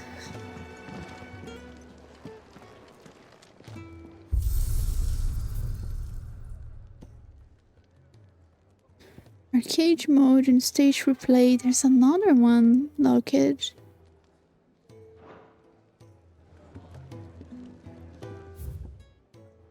Oh, there's the music thingy.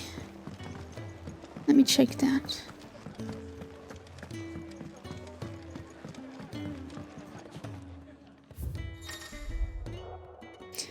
Background music playing in a hideaway can be changed. But I don't wanna. Notice more and more lights on the stone. Nice detail. I didn't notice. We check it.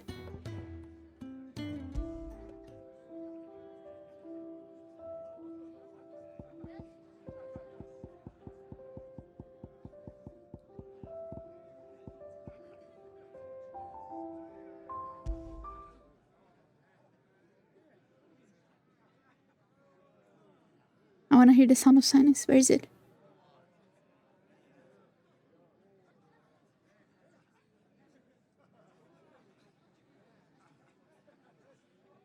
It's super low. I don't hear it. But why would I change hideaway? It no sense. It's no sense.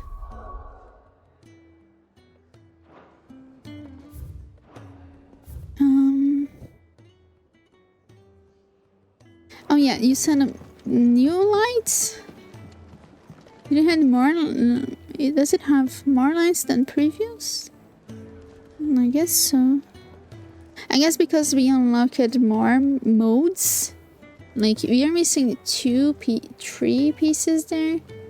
Maybe this is it? When you have all pieces unlocked, then... yeah, it makes sense. Also, I wanna check that thing that we found last time. Can we open it?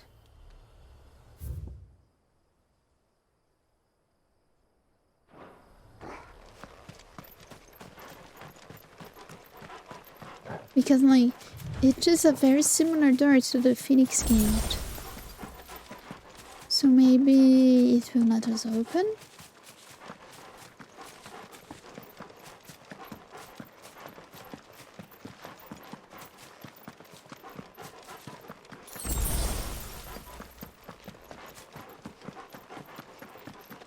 I don't think it will be so soon, but I just want to check to be sure.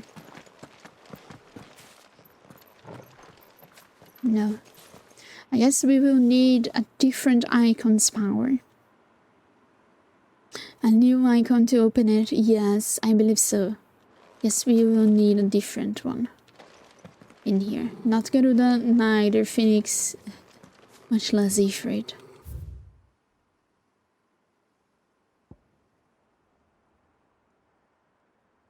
Ah, it's in here, the Hand of Hyperion. We did find it last time.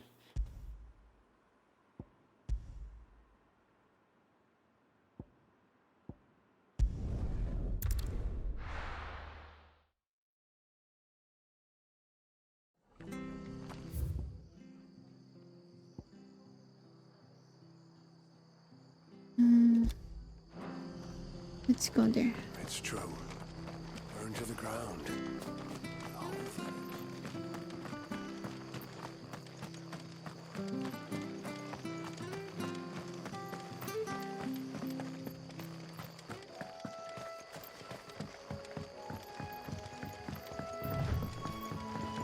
Let's check that to see if that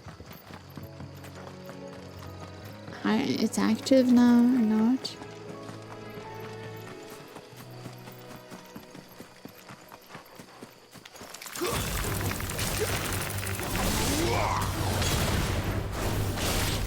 It's over.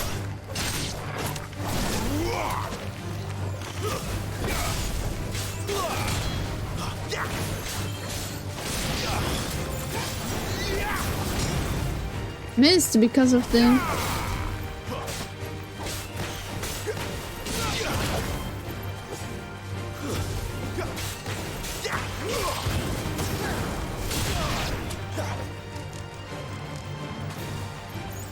you.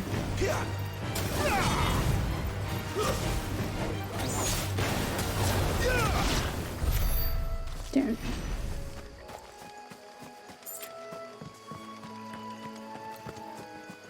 Here.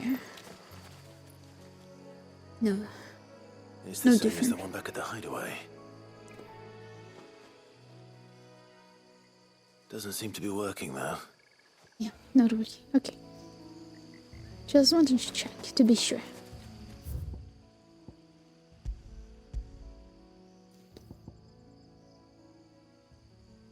Not good there. Wow, there's a whole map back there.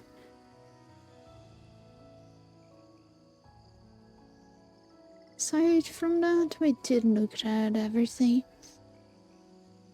I think they are activated by May Starry events. Might be, might be. I just wanted to be sure.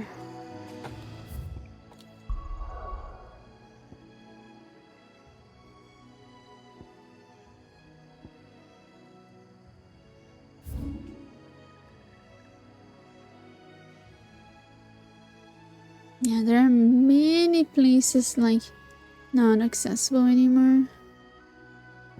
Or like they are not for now, but maybe will be in the future.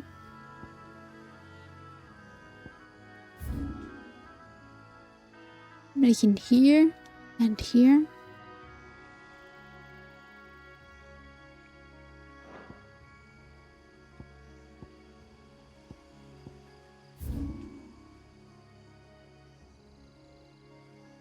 This is the same here. Then we have the gym. If only that gate, weird gate. All right. So I guess it's over for today because I don't want to get into the main quest and be in a turmoil of cool things that I don't want to like break break the flow, you know? Yeah. I am very happy with what we learned from the tomes. We learned about the icons, we learned about the nations, we learned about Chill, about Sid. Sid's not even from the twins, that's crazy. And it opens like the possibility of having another map. Like, we could have another map aside from this piece, you know? Maybe, not sure if like in the main game, in the main quest, was maybe like a DLC, a potential DLC. We learned that the north, this northern piece that was Jill's place, they had a Mother Crystal, but it's not in here anymore. So maybe it was destroyed, it was depleted, or maybe it's just up there and we don't know. Maybe future DLC? Yeah, very exciting. And like, I keep thinking that every piece of land that is not taken by the Blight is a potential destination. Like in here, in here, in here. There's a small city in here. Like it's a small country, a small nation, because it has borders, you know? Look, it has a line of border in here. It's a different place, this one. I don't wonder what it is, because it's not in the compendium. It doesn't speak about this place. Okay, this is Dalmacian, the Belt, and the Crystalline Domain. This is Wallowed and Ash. That surely is like Ash right now. And then the Empire and Rosaria. And funny thing, you know the art of the game with Clive on the front with the sword and the fire and the warm arm, you know, the city behind him seems to be this one in here, and this crystal, because the shape of the crystal, it's very much like that, the one in the image, and the way the city is, seems to be this city on the poster. It's not this one because of the shape is very different. It's not this one because the castle is very, very different. The city, the shape of the city is very different. And cannot be this one because it's too damn far away. And the color is not the same. And won't even say about this. This one seems to be the one on the poster. So I believe this place in here bears some important meaning, you know? And like this hole? Husband keeps saying that emerald weapon will come out of this hole. I think this hole is unsettling. Might not be like it's not here for free, you know. One thing that I learned from the guys that worked on this game, that works on 14, is that nothing is for free. Nothing is unnecessary, and nothing is there just to be there. Everything has a meaning. Everything has a why. So huge freaking hole. Alright. We'll keep an eye on this and on the red star on the sky, okay? We'll keep an eye on the red star as well. As long as it's not named Dalamed, at least.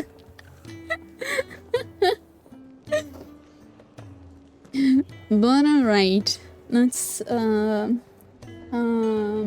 will save the game before I forget. It's very important to save the game. Level 22.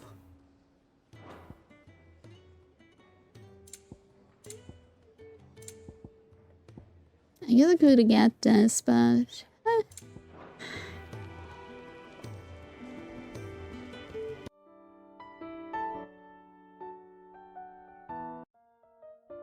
wrong string.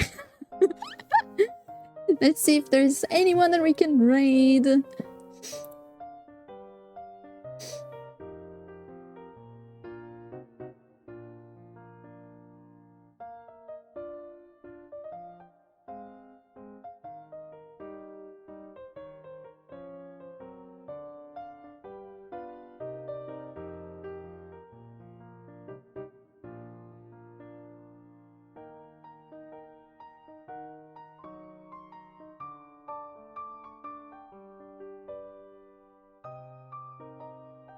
Let's come in here.